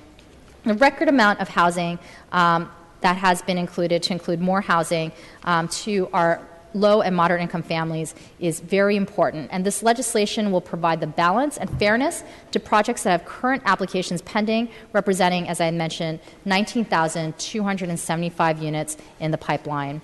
We are also increasing the number of BMR units, and for the first time with Proposition C, including middle income households in our BMR program. This is a significant and material increase, and these are homes for 200 of our individuals and families, our teachers, our nurses, our service and restaurant workers, our child care providers. We have crafted this legislation working with neighborhood advocates, community affordable housing developers, labor, our market rate developers, and the mayor's office to create a fair and reasonable approach to addressing this pipeline. And I do want to acknowledge and thank the mayor himself for personally working on this legislation with Supervisor Peskin and myself to build trust and also to increase our collaborative efforts for a goal that we all share, which is that we want this city to be a city for all. So, colleagues, I ask for your support on this item, and also Supervisor Peskin and I are available to answer any questions. Thank you, Supervisor Kim. Supervisor Wiener. Thank you very much. Thank you very much, Madam President. I will not be supporting this legislation today. I did vote against it in committee yesterday, and I will vote against it again today. I supported placing Prop C on the ballot. I've endorsed it. I continue to support it because Prop C will allow us to remove the inclusionary percentage out of the charter and to not have it frozen in time, which is basically how it is now. And that's not good policy, and taking it out of the charter makes all the sense in the world. I also support raising the inclusionary percentage. But when we put Prop C on the ballot, there was a 25% temporary percentage, and I think the idea has always been that we would determine, based on a feasibility analysis, what the appropriate percentage or percentages would be to maximize the number of affordable units that we produce. I think that is everyone's goal. It's not about the percentage, it's about the number of affordable units that we produce, because we know that 25% of zero is zero. So we could say 25%, 50%, 75%. We could just say a number that sounds good, but if it means no housing or less housing is produced, then we may end up having fewer affordable units produced. We've had a couple of hearings in the Land Use Committee on this legislation, and I think what we know is that there was no analytical basis for the 25%. It's a number that sounds good. 33% also sounds good. 50% sounds good. There are a lot of numbers that sound good. 25% sounds good, but there's no actual analytical basis for saying 25% is the way that we're going to get to the highest number of affordable units. And in fact, we know and are pretty confident that there are projects for which 25% makes the project infeasible. We know that as far as anyone can tell, and I've asked around, I haven't been able to learn of any such projects. In San Francisco, no project has hit 25% affordable units without a public subsidy or without an upzoning. And I've asked people who I think would have knowledge of this, and as far as I've been able to tell, no project in San Francisco has hit 25% without a public subsidy or without an upzoning. And yet this legislation applies 25% across the board to any and all projects with 25 or more units. It does not distinguish between projects that have, say, 30 units versus 800 units. It does not distinguish based on different building types, based on different parts of the city where the economics might be different in terms of land value, et cetera. It's a one-size-fits-all for any and all projects 25 or more. We should be adopting, we put the cart before the horse here, or I should say this legislation puts the cart before the horse. We should be basing this legislation on the feasibility study, not adopting a percentage that is effectively throwing a dart at a dartboard before we even have the feasibility analysis. I know that the board will have the option after the feasibility analysis comes out. I understand that it'll be sometime this summer. Who knows if it'll come out then or if it'll be delayed. The board then has the option to change the percentages or the percentage based on that feasibility study, but the board is not required to do so. So I think that we should have the feasibility study first and then base this legislation on that feasibility study so that we maximize the number of units. In committee yesterday, I asked a series of questions to the planning department. Will this legislation with this percentage increase, decrease, or keep the same the number of units produced in San Francisco?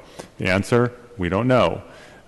Question, will this legislation increase, decrease, or keep the same the number of affordable units produced in San Francisco? The answer, we don't know. We don't know because we don't have a feasibility study what impact this legislation will have on housing in San Francisco. This legislation could become a de facto housing moratorium. I hope I'm wrong about that. I pray I'm wrong about that. But we should be basing this on analysis. And if this board comes back based on the feasibility study and makes a number of adjustments, then that's great, and I will be very happy if and when that happens. But I think we should be waiting for the feasibility study to pass this legislation. Thank you, Supervisor Weiner. Supervisor Peskin. Thank you, Madam President, colleagues. I think this is a historic moment in these chambers, and I want to salute Supervisor Kim, who has been leading not only in and around this issue, but in and around the conversation about building housing that is affordable to everyday San Franciscans, whether they are low income, whether they are moderate or middle income.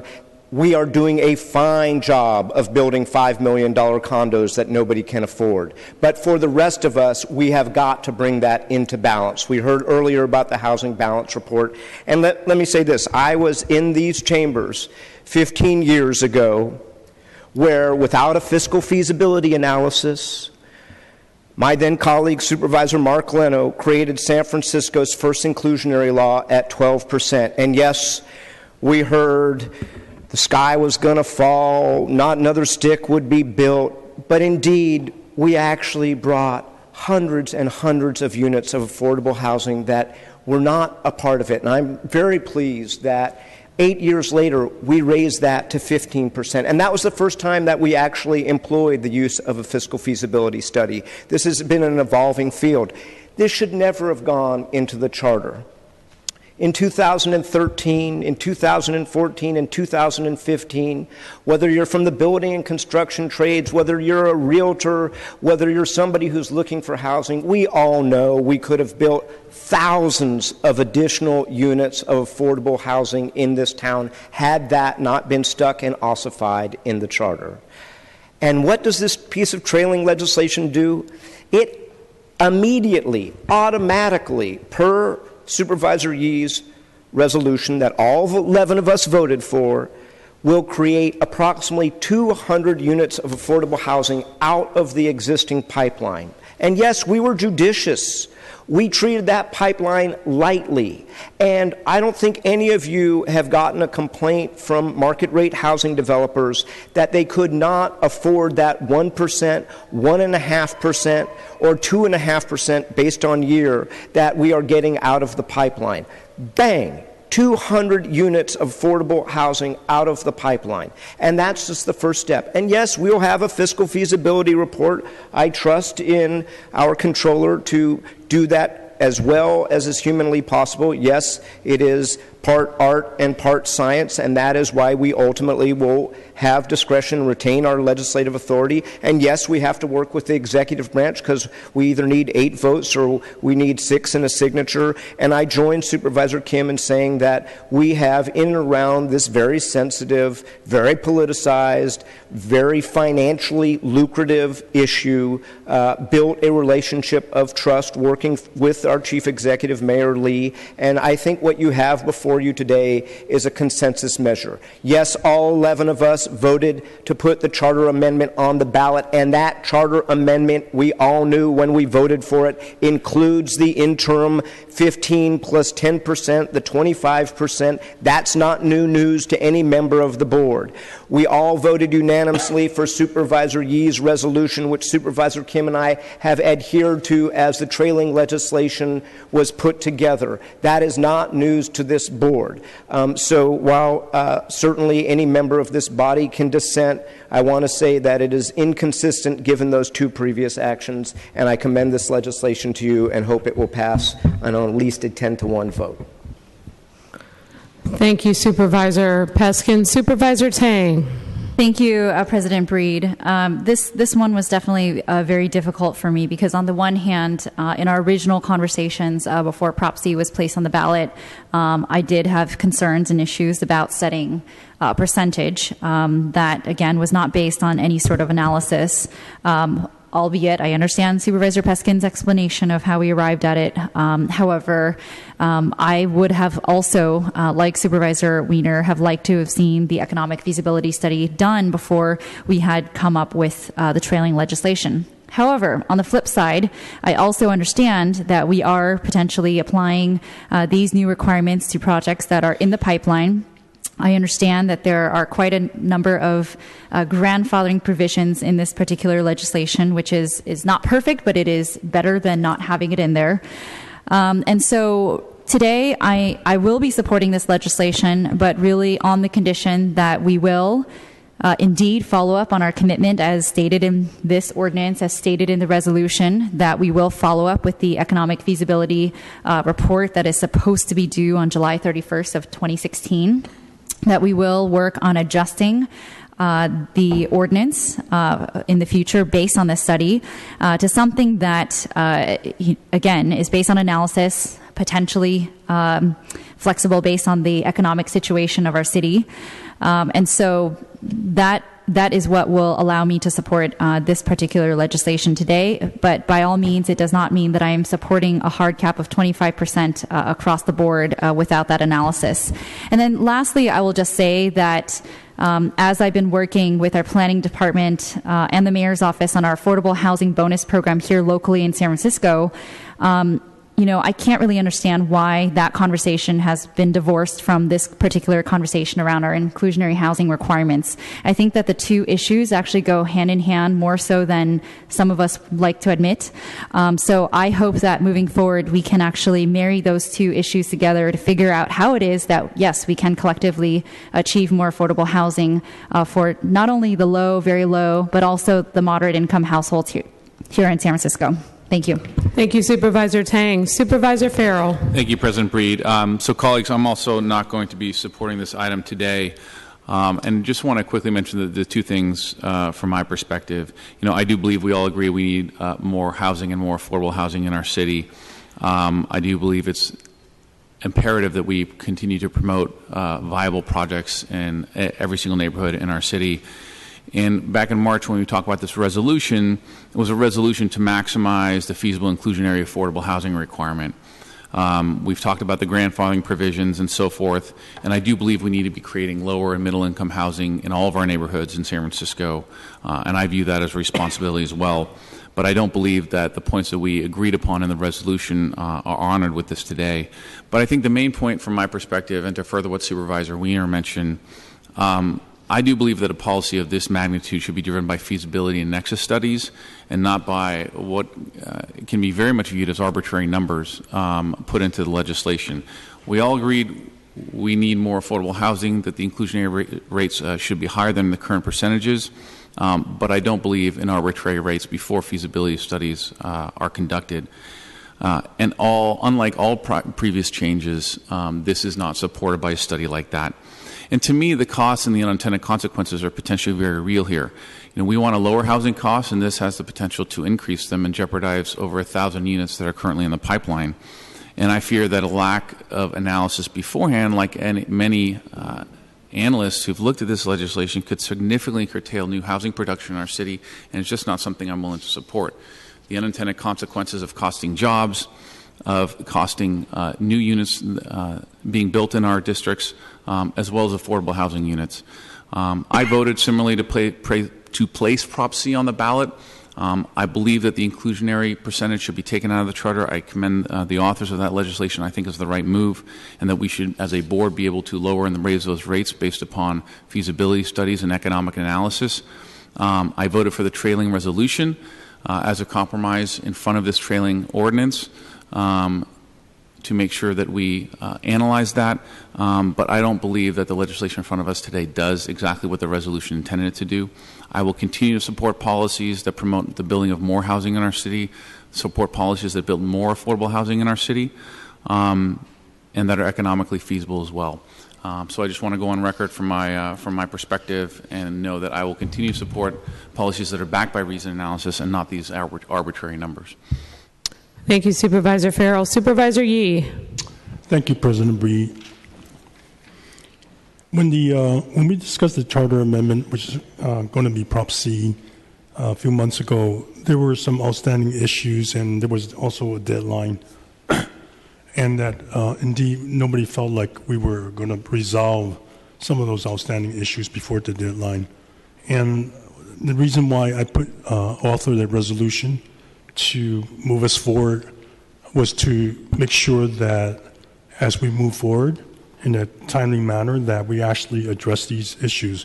Two issues were outstanding, one of them being the grandfathering issue, which again, there was no definition at the time, but the idea was that the different sides would come together and define it as well as they can at this point.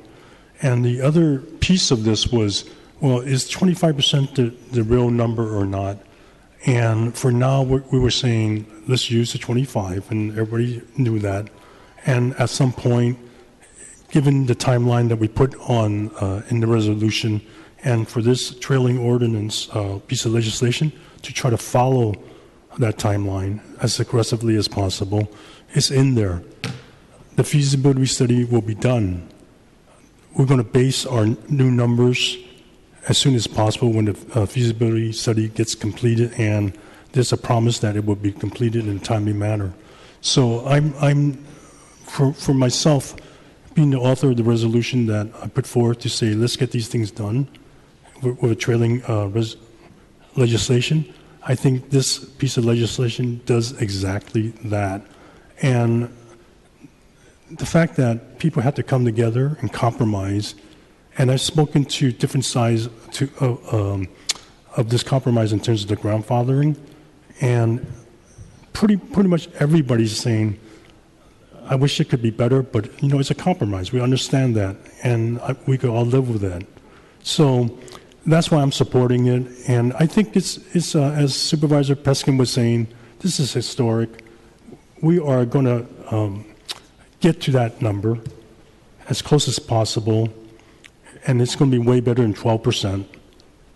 And the fact that we really need this, and we're going to move forward with this, I'm very, very happy to be a co-author of this trailing legislation, and I'm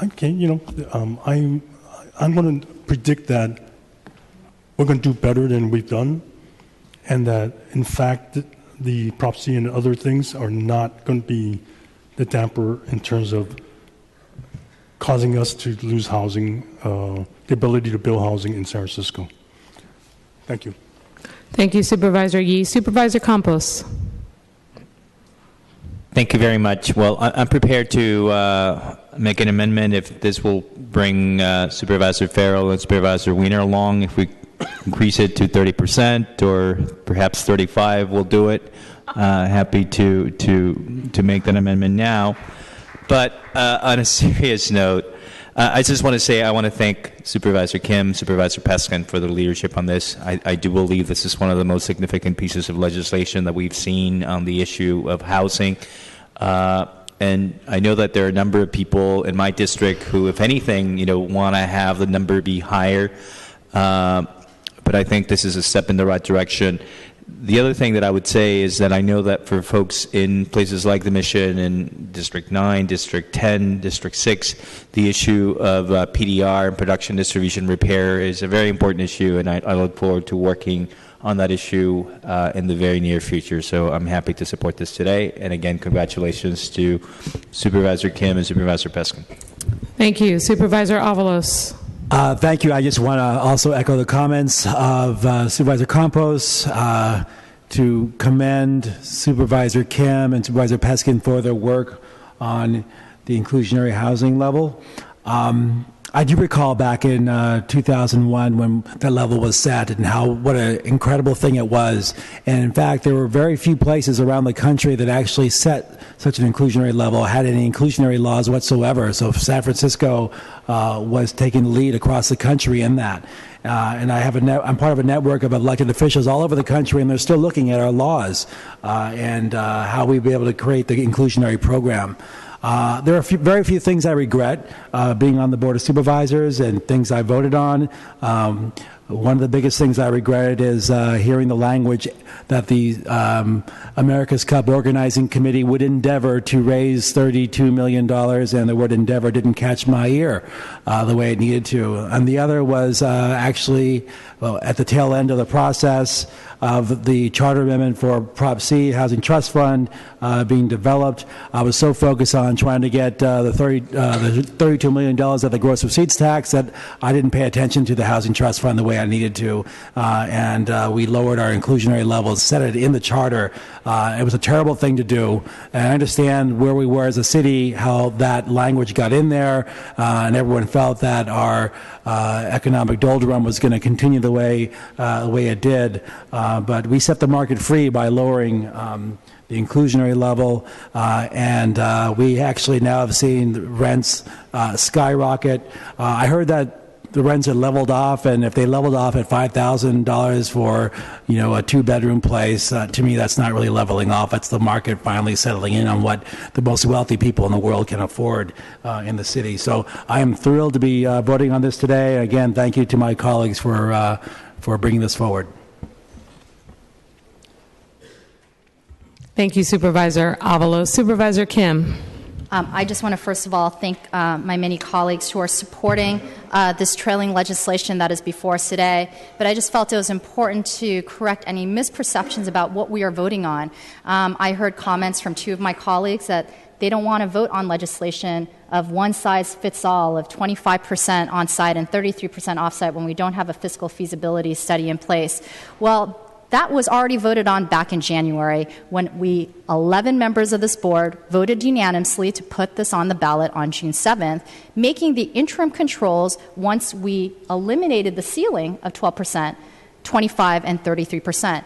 So that decision has already been made. In fact, what this grandfathering legislation does today is that we acknowledge that there are projects in the pipeline that put in their applications 3 years ago, 2 years ago, last year, without notice that we would be increasing our inclusionary housing requirement, and an acknowledgement that those projects have come in before the notification of this increase. We generously went into negotiations with our market rate developers to come up with a system that we thought was fair, yet would build more affordable housing for our working class and middle class residents. That is what the that is what the ordinance that is here today does. And if you vote against that, you are actually in fact saying that everyone in the pipeline should build 25 and 33%. That is what the vote signifies. But if you are concerned about the future of pipeline, that decision was made when this board voted unanimously, both in January and then again in February, to say that we want to remove the ceiling and that, in fact, we all agree that developers can do more.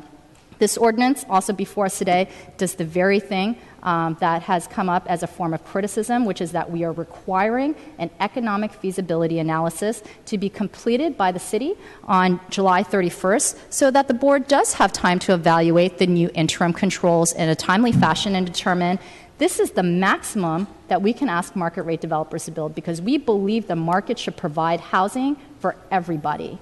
That is what the feasibility study will provide. And what that number is the number that we can move forward on. And actually, within that feasibility study, we won't be looking at everything as a one-size-fits-all. We will be looking at developments based on the neighborhoods that they're building, based on the height that they are building to, the density that we are providing them, and multiple factors, including cost of land.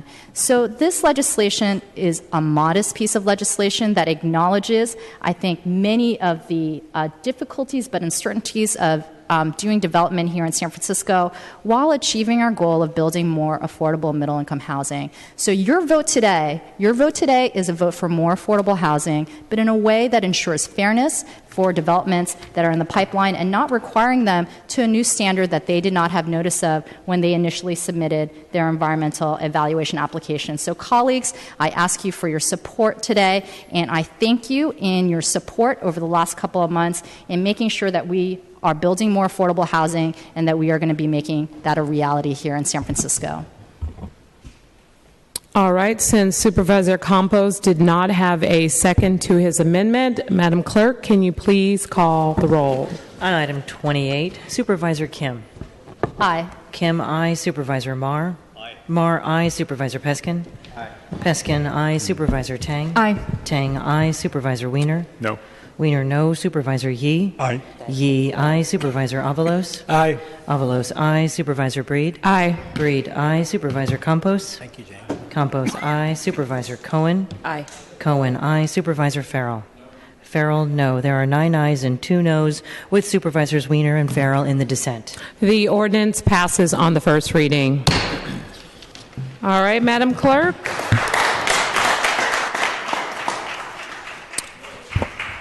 Thank you. Thank you, ladies and gentlemen.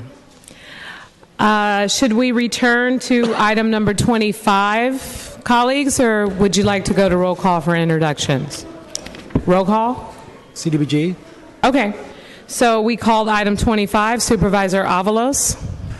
Thank you. I believe we have a motion on the floor, and before I'd like to actually see if we can go to a vote to support the motion that's on the floor from Supervisor Marr to support Peter Cohen for a seat on the Citizens Committee for Community Development Block Grant Program.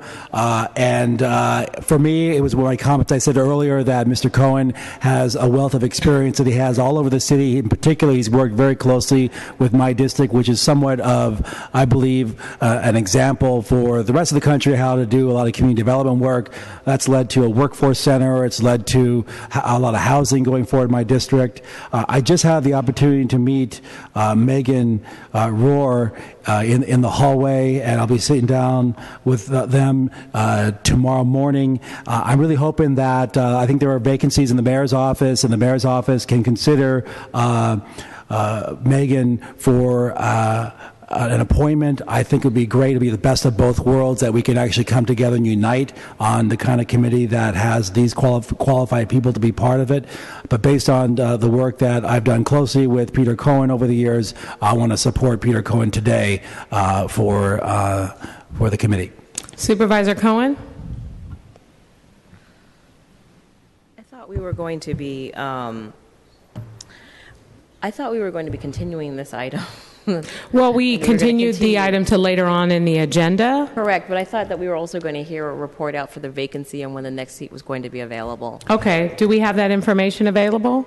I actually had asked the mayor's office about whether they would be able to support filling a vacancy that they have in their side with Peter Cohen. I didn't get a definitive response on that, and so I just, rather than wait for an uncertainty, I wanted to have a certainty. Okay, so I'm not finished. Okay, Supervisor Cohen. Thank you, Madam President. So it's very interesting. Here we are again to discuss this matter, and I want to give the allies of Peter Cohen certainly credit. I think you guys are some of the most fiercest, loyalist people I've had the privilege to work with, and I actually admire and respect that. I mean, I think that if the ship was going down, you guys would definitely go down with it, and as a sign of solidarity, and that's actually respectable. Many people would abandon the ship for their own selfish desires or to save their own lives.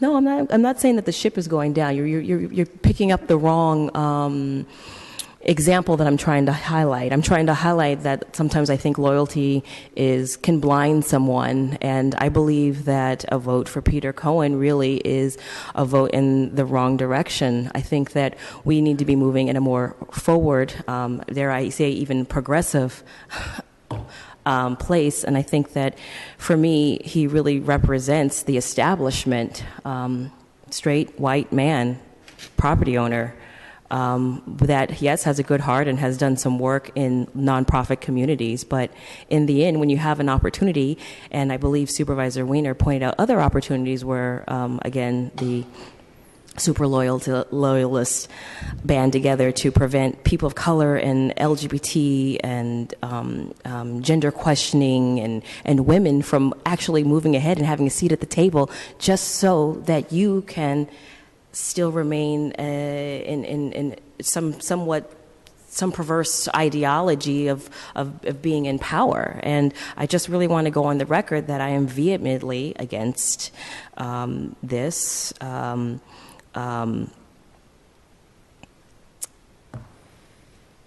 appointment, and I emphatically support Pastor Rohr and as well as Mikkel. Thank you.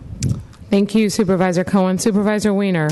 I could never say it as eloquently as Supervisor Cohen, but I wholeheartedly agree. I think we see here, and we saw it with the rejection of the recommended entertainment commissioner, who was a sort of new energy, gay Latino man who had not served before and was going to bring new energy to the commission, and not out of any disparagement of the person we ultimately did appoint, who was very highly qualified, but bringing that new energy and someone who hasn't served before.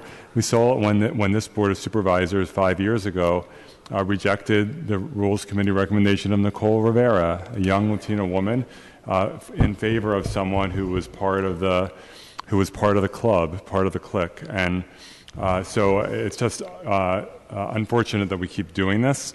I think Megan Rohr would just bring extraordinary service to this committee. I also just want to say, although the mayor's office, the mayor from time to time can help the board out by saying, you have two excellent candidates, so we'll appoint one of them so that we can have them both serve. And when the mayor is willing to do that, that's terrific.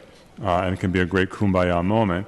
But it's not the mayor's responsibility to help the board make good choices. And the fact is that we have a Rules Committee recommendation here of an absolutely superb candidate who will do us all proud, who has not had the opportunity to serve before, who will bring new, fresh ideas to this committee, and we should be supporting this candidate.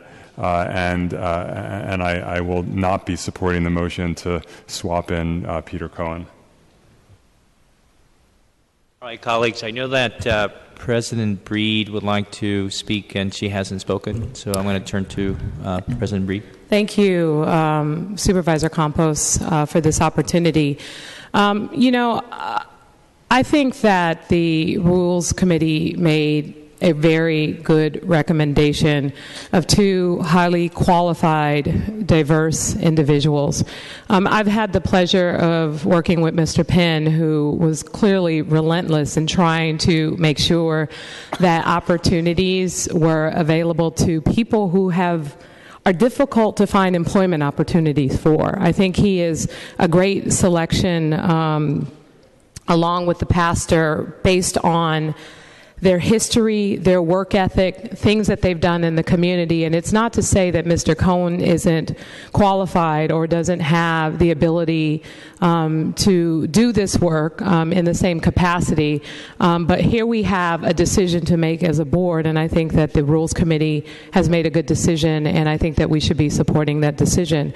But I also like to say that, as someone who has experienced some of the challenges with affordable housing here in the city and county of San Francisco, and watched as organizations like Choo Choo continue to push for building more affordable housing, continue to push for trying to support, low-income individuals. That affordable housing and that work has led, from my perspective, to just really a lot of the destruction of the African American community. We have not, unfortunately, until neighborhood preference legislation, which was not necessarily supported by Choo Choo, had a real opportunity to actually have access to affordable housing. And no, it's not a perfect solution to what we know is a real problem in San Francisco. I understand that, and I'm not saying that they're singly responsible for that, but clearly some of the failed policies of people who have been involved in this affordable housing fight for many, many years is the reason why, I think partially the reason why we are in the situation in the first place, and is why I think it's important to bring new people, new ideas to the table, because we need change. And we can't keep doing the same thing expecting a different result. We can't keep going backwards to failed policies. We have to bring forth people who understand and who live the way that the folks that we're trying to serve, they have lived it and they understand what it feels like. That's what this is about for me. Not one person on this board has lived in public housing in this city for over 20 years, except for me.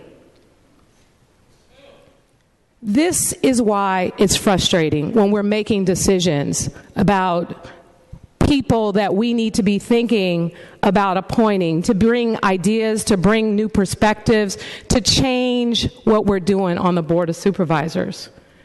This is a great opportunity for change. It's a great opportunity to appoint two incredible individuals and not play politics on the board floor with trying to create a seat for somebody's friend who they've worked with in a political capacity. I don't support that, and I hope that this board will say no to the amendment There are plenty of opportunities to serve in the city and county of San Francisco on many boards, and I applaud anyone who wants to step up to the plate. But no one is entitled to a seat. Not one member of this board is entitled to be on this board unless it's decided upon by the people of the city and county of San Francisco. Not one person is entitled to any of these seats just because they served in the past. And I encourage you, colleagues, to support the two candidates who have been brought forward to us here today. Thank you. Thank you. Supervisor Marr. Thank you. I'm going to take a deep breath and say I'm not going to sink to the level of charging nepotism and some other charges that have just come up. But I'll just say that when identity politics come up and I try to think about who a best person for a position would be, I always try to think about empowering women, people of color, and LGBT, and other underrepresented and oppressed groups. I also look at the politics and the track record that people at the table have brought to it. I have nothing but respect for the candidates that are being proposed by the Rules Committee, which I dissented on Pastor Rohr, though I think she would make a tremendous addition to this body. I'll just say that Peter Cohen has worked closely with many low-income communities of color, 23-year San Francisco resident, brilliant in policy, but also connecting to community organizing at the grassroots level. I think as a white ally in broader movements for housing justice, there's no better ally, regardless of his identities that he represents. I'll just say that also that his experience is so valuable to this committee.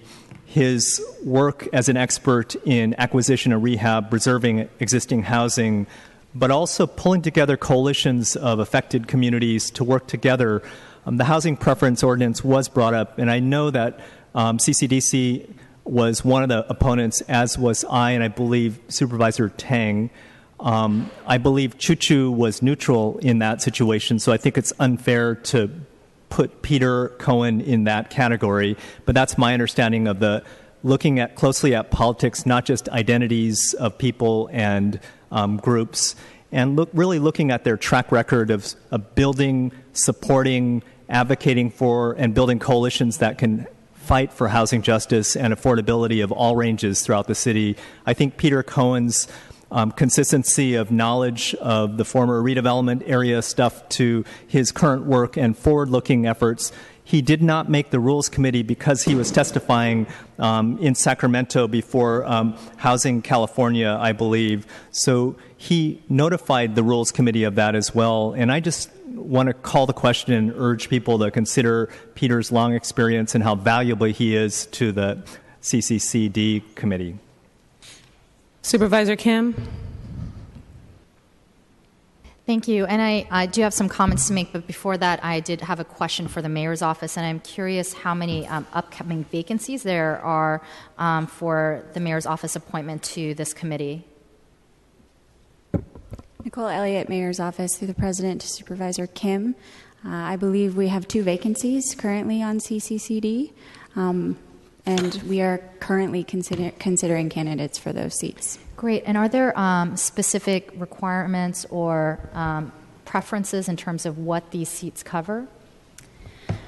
Similar to your appointments, Supervisor, these appointments are charged to have professional expertise in one or more of the following areas of community development: finance, affordable housing, small business development, micro enterprise, homelessness, neighborhood planning, workforce development, social services, technical assistance to community-based service providers, and capital projects and public space improvement. Supervisor.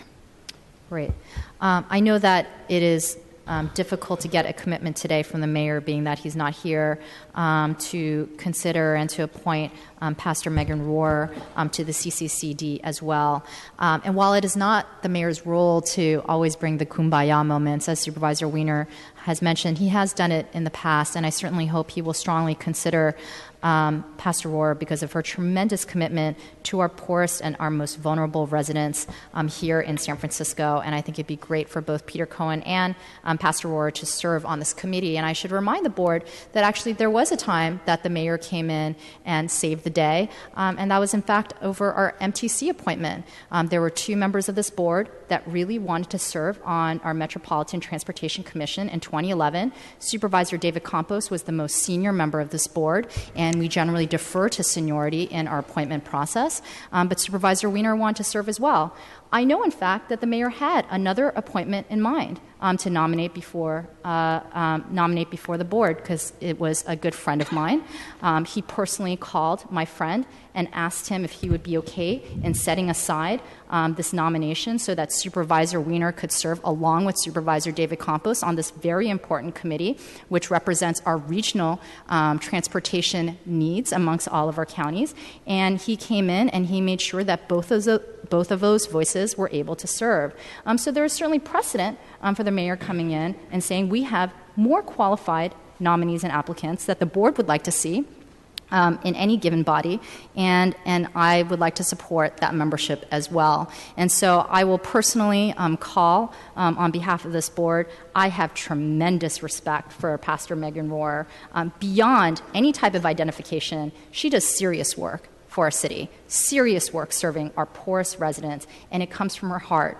She is a tremendous leader and public servant. I know Supervisor Avalos and I have both worked with her, and we would very much like to see her on the CCCD. That being said, I had long committed my support to Peter Cohen weeks ago before I knew the full portfolios of applicants that were applying for the seat.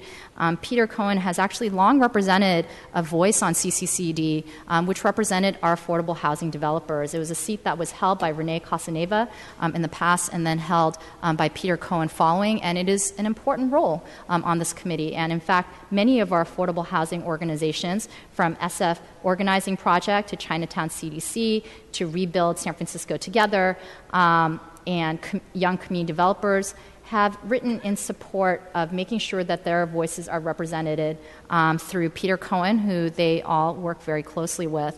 Ideally, both of these members will serve, and I will certainly do all that I can to make sure that Megan has a voice on one of our committees. She is certainly someone that should serve on a city body and represent the voice of the voiceless.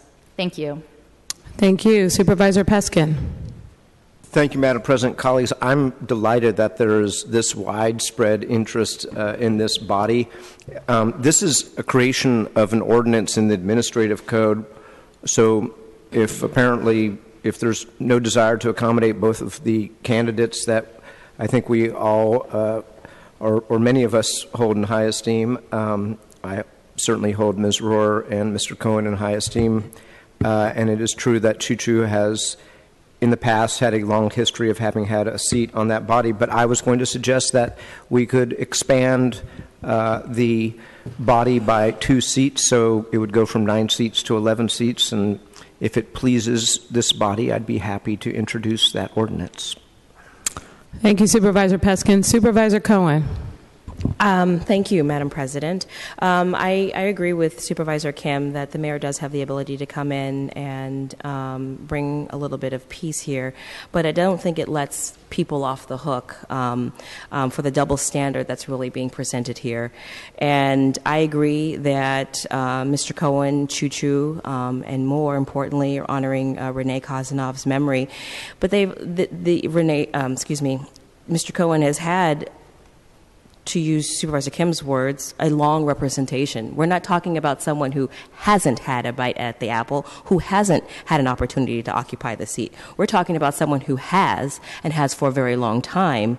And I think that it is only fair that we allow someone else, some other leadership, to continue to develop and have a crack and a bite at the apple. Mr. Peskin's remarks are interesting because just last week we had a resolution where one member wanted to split part of a resolution, and it's like we're trying, and it sounds like we're trying to be accommodating and walk and have it both ways. Instead of making a decision, adding another seat so we don't have to make a decision. The crux of the point that I believe that I'm trying to make here, and that our President Breed was making, is that we have to be consistent with our talk and our walk about we're going to be progressive and open-minded and thinking forward and appointing people that positions and appointments and opportunities become available, even if that means to our own detriment that it's a loss to us. If it shakes your very power base, or if it shakes your core power base, then that's really what it's about. I read an article not too long ago that talks about privilege, and privilege is good, and I don't think a lot of people talk about wanting diversity and equity and parity until it actually slaps them in the face and actually requires themselves to sacrifice. And I think that is the point that we're trying to make here, is that the talk is always one thing, Tuesday, 2 o'clock, and sometimes on Twitter and on Facebook. But when it comes to actually doing the walk is not really matching the talk. Let's call the vote. Roll call vote on the amendment. Madam Clerk? Supervisor Kim? Kim, aye. Supervisor Marr? Aye. Marr, aye. Supervisor Peskin? Aye. Peskin, aye. Supervisor Tang? No. Tang, no. Supervisor Wiener? No. Wiener, no. Supervisor Yee? Aye. Yee, aye. Supervisor Avalos? Avalos, aye. Supervisor Breed? No. Breed, no. Supervisor Campos? Aye. Campos, aye. Supervisor Cohen? Cohen, no. Supervisor Farrell? No. Farrell, no. There are 6 ayes and 5 noes, with Supervisors Tang, Wiener, Breed, Cohen, and Farrell in the dissent. Okay, the amendment passes. Madam Clerk, I'd like to make a motion to divide the question. To vote on the item separately, the individual separately. Okay. So you'll take the first vote on Mrs. I need a second. Seconded by Supervisor Cohen. So you'll take the first vote on Mr. Penn and then the second vote on Mr. Cohen? Yes. Okay. Roll call. This vote is on appointing Mr. Cohen. Supervisor Kim? Kim, aye. Supervisor Marr? Aye. Marr, aye. Supervisor Peskin? Aye. Peskin, aye. Supervisor Tang? No. Tang, no. Supervisor Wiener? No. Wiener, no. Supervisor Yee? Aye. Yee, aye. Supervisor Avalos? Aye. Avalos, aye. Supervisor Breed? No. Breed, no. Supervisor Campos? Aye. Campos, aye. Supervisor Cohen? Cohen, no. Supervisor Farrell? No.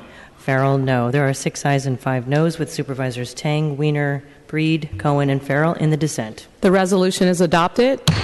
Madam Clerk, on the second part of the question. Appointing Mrs. Rohr, Supervisor, Mr. Penn, appointing Mr. Penn. Supervisor Kim. Aye. Kim, aye. Supervisor Marr? Aye. Marr, aye. Supervisor Peskin? Aye. Peskin, aye. Supervisor Tang? Aye. Tang, aye. Supervisor Wiener? Aye. Wiener, aye. Supervisor Yee? Aye. Yee, aye. Supervisor Avalos? Aye. Avalos, aye. Supervisor Breed? Aye. Breed, aye. Supervisor Campos? Aye. Campos, aye. Supervisor Cohen? Aye. Cohen, aye. Supervisor Farrell? Aye. Farrell, aye. There are 11 ayes. The resolution is adopted unanimously. Madam Clerk, let's go to roll call for introductions. Supervisor Kim is the first member to introduce new business.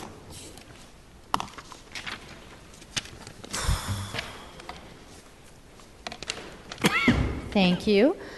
Today, I am introducing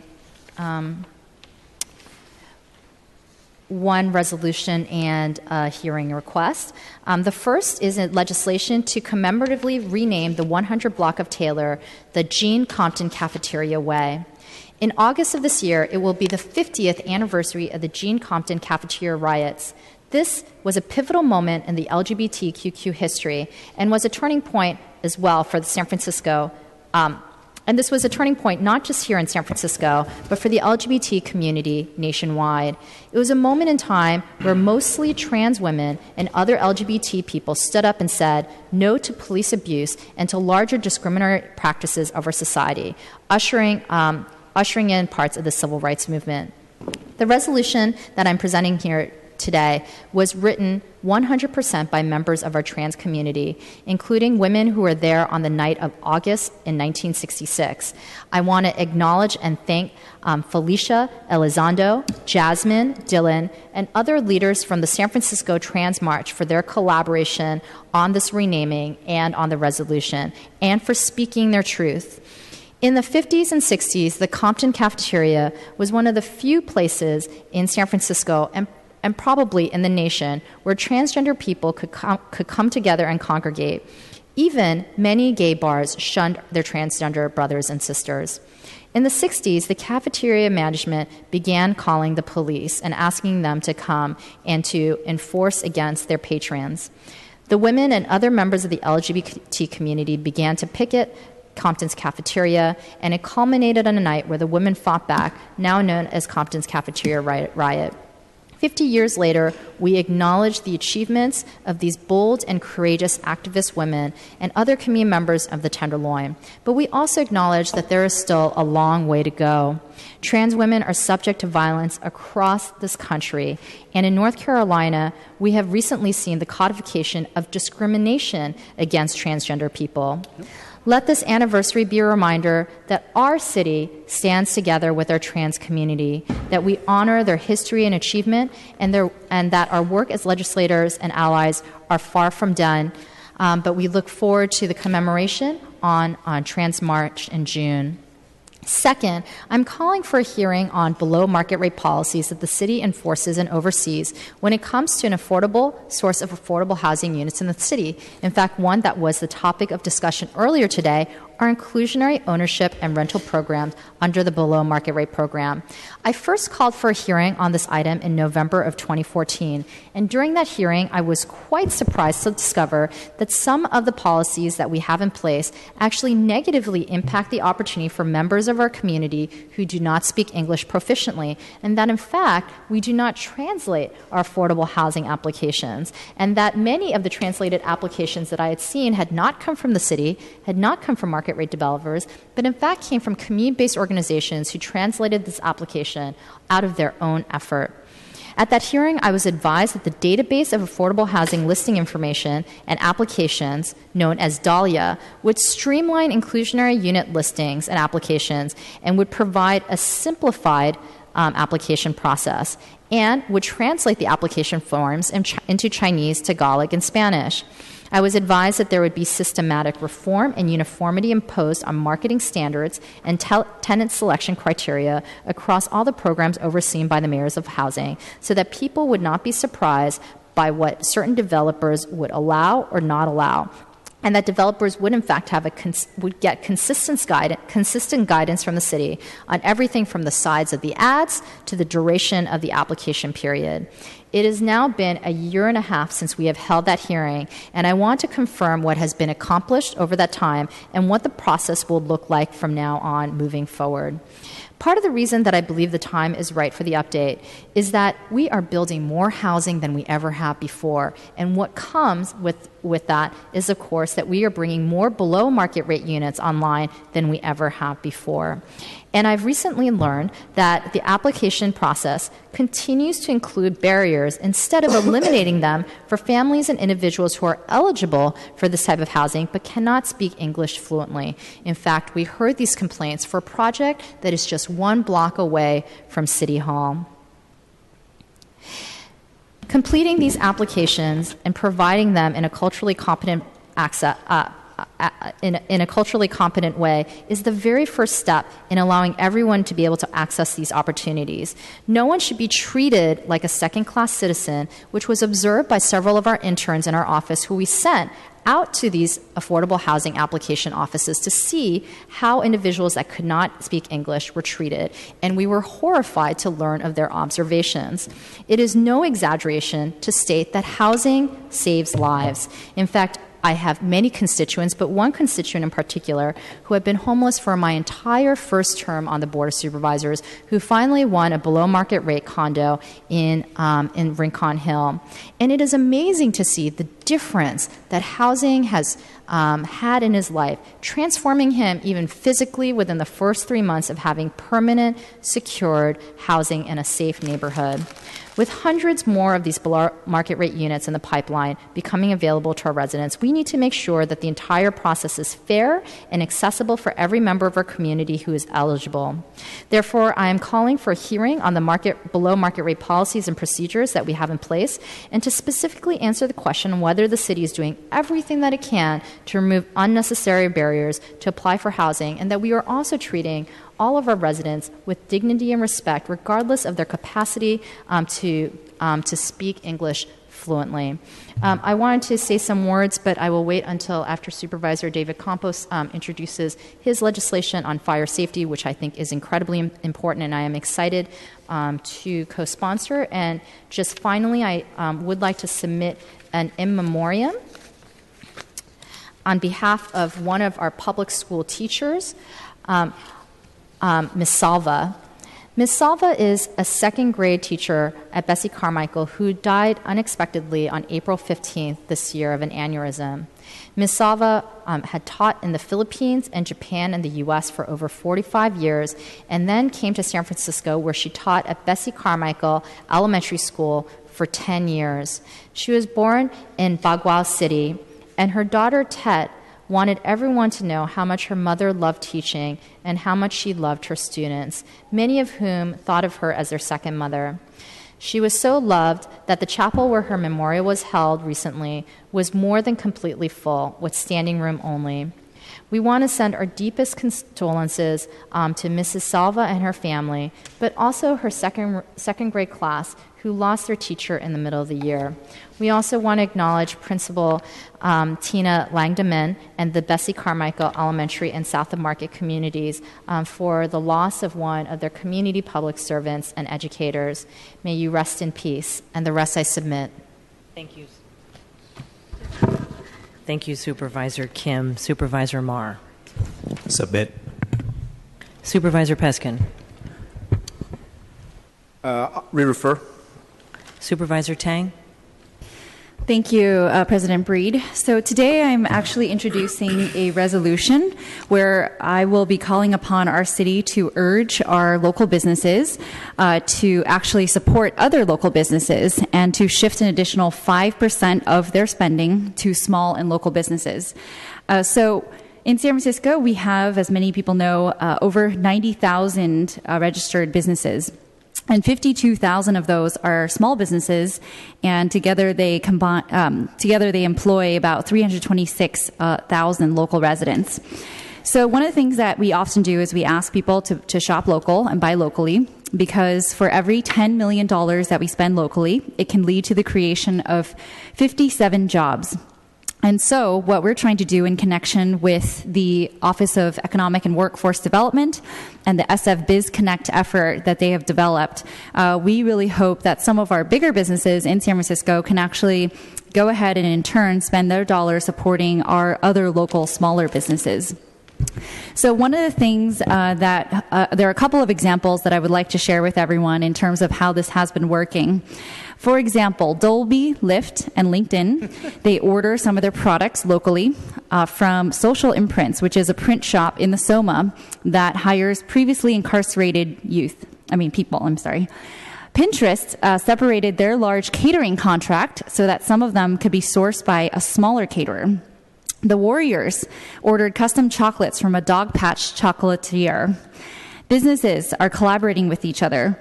For example, San Francisco made a T-shirt for Anchor Brewing, and a guitar maker in the Sunset is working with an amplifier builder in the Bayview.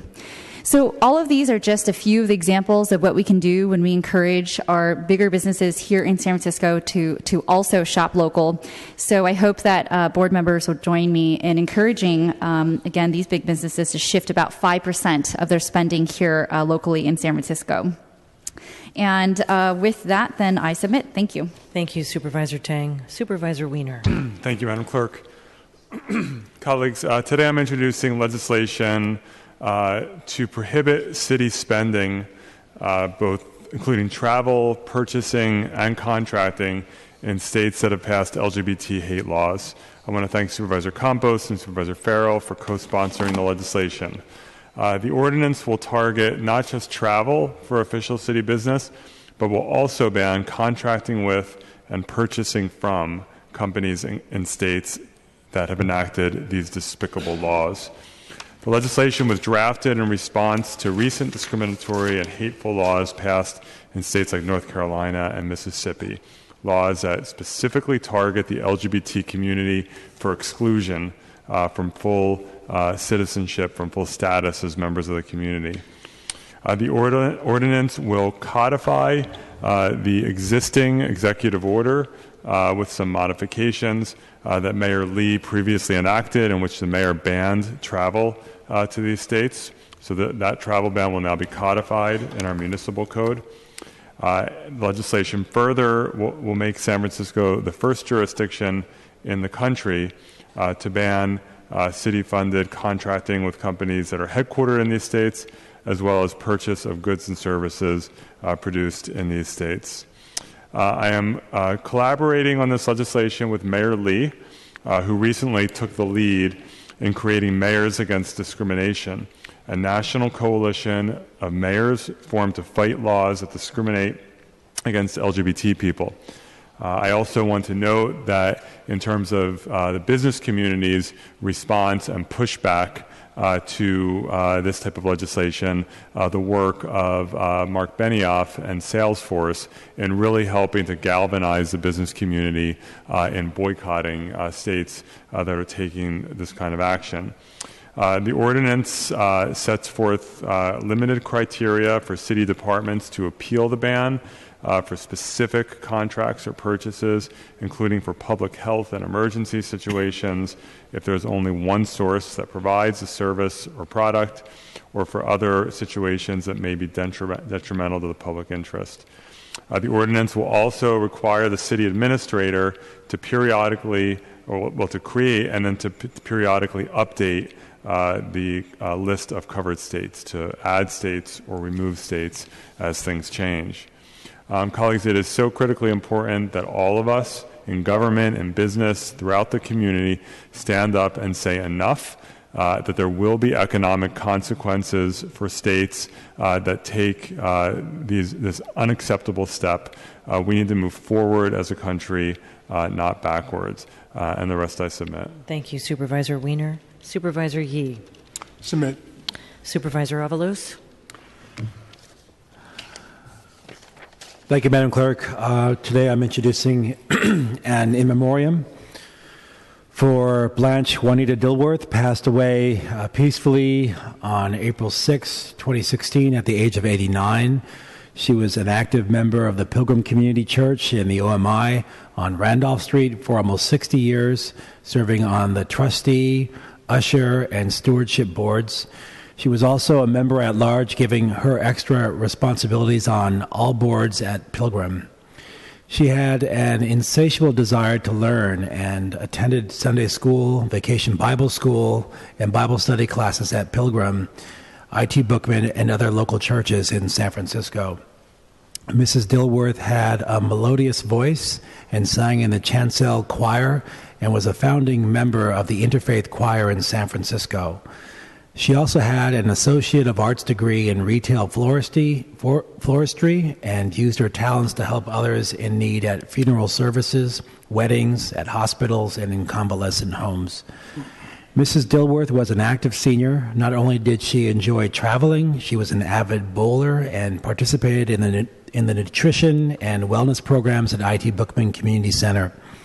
She especially enjoyed the Qigong, Zumba, and line dancing classes.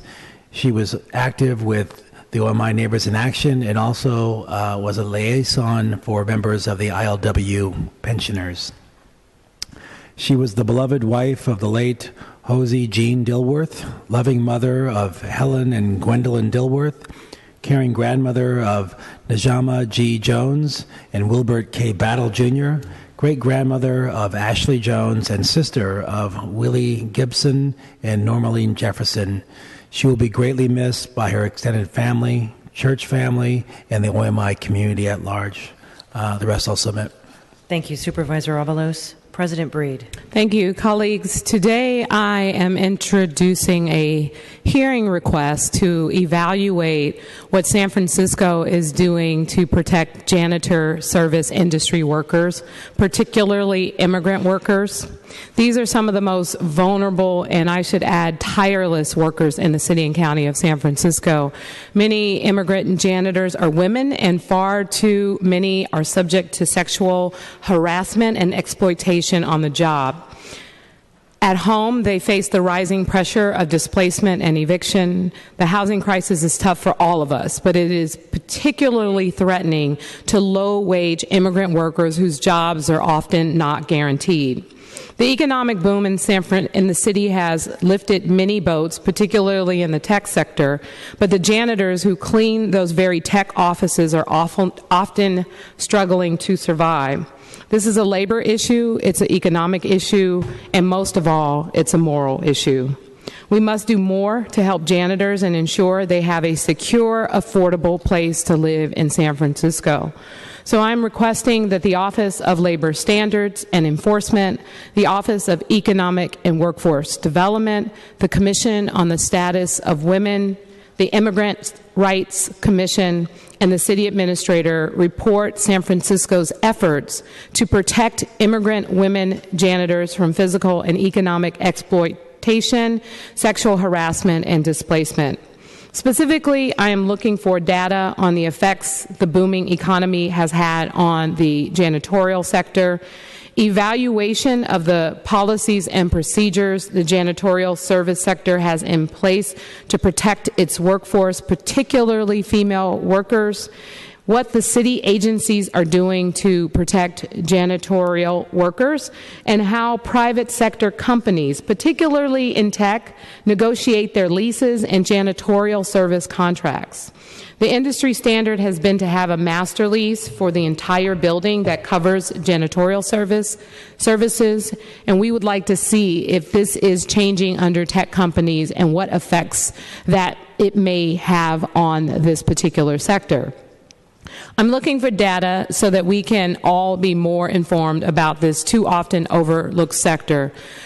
Locally, SEIU 87, representing 4,000 janitors, is preparing for a new contract for janitors in private buildings. And outside our border, United Servers Workers, a branch of SEIU, is in a statewide negotiation for janitors who work in private office buildings. In both cases, the janitors could face health care cuts or poverty wages. I'm hoping with the support and concentrated effort, we can avoid both of those outcomes. This is a local and a statewide fight for janitors' rights. We need stronger protections against sexual assault on the job and contracts that pull janitors out of poverty and into affordable health care and homes. We are standing up for women, for immigrants, and for those who work so hard. It is a statewide fight, but San Francisco can and should lead the way. I look forward to discussing how we will do just that. I want to thank Olga Miranda, President of SEIU Local 87 and Secretary-Treasurer of the Labor Council, Ariana Casanova of SEIU 1021, and Jane Martin with SEIU USWW, and Supervisor Avalos for bringing the statewide issue to my attention, and the rest I submit. Thank you, Madam President. Supervisor Campos. Thank you, colleagues. I have a number of items. I'll try to be as brief as I can. First, I want to begin with a very important issue, which is the issue of short-term rentals, and I want to thank in advance my co-sponsor, Supervisor Aaron Peskin, as well as who is the main co-author of this. And we have been working with him, my office, and a pretty broad coalition, pretty impressive people for quite some time. I also want to thank Supervisor Avalos and Supervisor Marr for their co-sponsorship, and to Carolyn Guzin in my office for all the work that she has put into this issue for a very long time.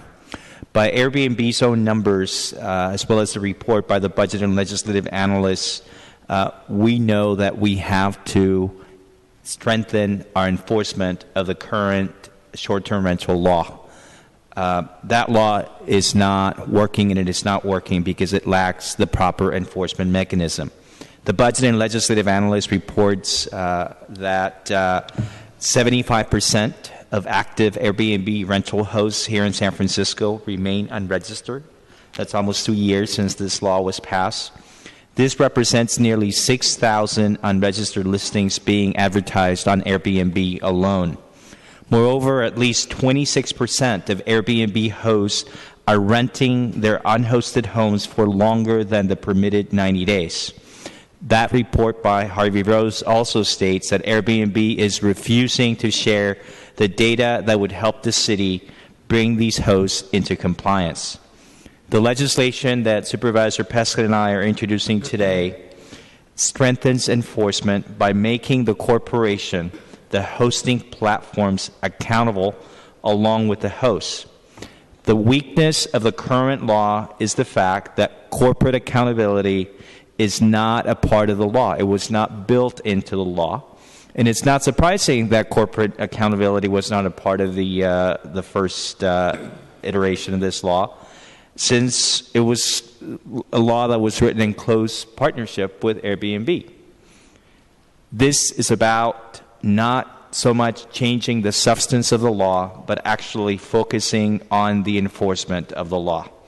What the legislation that Supervisor Prescott and I are introducing does is simply mandate that hosting platforms verify that a unit has a valid registration prior to listing that unit. And there are 3 options that hosting platforms are given to verify that information. 1, they can provide the verified registration number in the listing themselves. They can ensure, second, that the host include their own registration number in that listing. Or third, they can provide the verified registration number to the Office of Short-Term Rentals prior to posting the listing. If platforms are found to be out of compliance, they will face penalties of up to $1,000 per day per listing. The second item that I have, and I again want to thank Carolyn Goosen for the work that she has done, is something that Supervisor Kim noted, and that is legislation in response to the large number of fires that we have seen in the Mission District. And I want to thank Supervisor Kim, Supervisor Marr, Supervisor Yee, Supervisor Tang, and President Breed for their co-sponsorship. The Mission has seen many fires, and in response to those fires, we put together, we actually passed a law that was voted by this board that created a task force of all city agencies responsible for code enforcement and fire prevention. And those agencies, through this task force, came up with a number of recommendations which are now essentially included in the law. And it addresses a number of points. First, the fact that many tenants in San Francisco to this day do not have operative smoke alarms in their units. And the lack of a working smoke alarm is a major cause of death from fire. So we are, in this law, requiring owners of buildings to provide information in English, Spanish, Chinese to renters every year on the importance of smoke alarms and the responsibility that they as property owners have in making sure that those smoke alarms are functioning properly and that they are repaired. The second problem that this law addresses is the fact that many buildings do not have operative fire alarms in common areas. This means that in the case of a fire, tenants oftentimes are not aware that a fire is actually taking place. And we've heard this from a number of the people who survived some of these fires, that they did not hear the alarm. And so this law requires that there is proper inspection and testing of fire alarms in these buildings. It also requires that the Department of Building Inspection maintain a website where tenants can actually look up for themselves to find out whether or not the building where they live is actually in compliance. The third piece of this legislation addresses the fact that many buildings have outdated fire alarm technology in common areas. One of the things that we have heard from some of the survivors of the fires, like the fire at 22nd and Mission, is that they never heard the fire alarm. So this legislation ensures that people hear the fire alarm by requiring that the departments follow the new standard of the alarm meeting the so-called pillow test. That is, the alarm has to be loud enough so that someone who is sleeping in their bed can actually hear it. The fourth point that this piece of legislation addresses is that oftentimes fires spread too quickly from one building to the other. And specifically, what we do is to prevent the spread of fires or to minimize the spread from one attic to another, we are requiring that landlords place fire blocks, draft stops, or fire safety installation in open, accessible attics to ensure or to prevent as much as possible the spreading of the fire. And then the last piece, what we have seen when tenants are displaced by a fire is that most of the time those tenants are left without access to their belongings in that fire, in that building, and oftentimes they don't know when they're going to return or information about when the building will be repaired.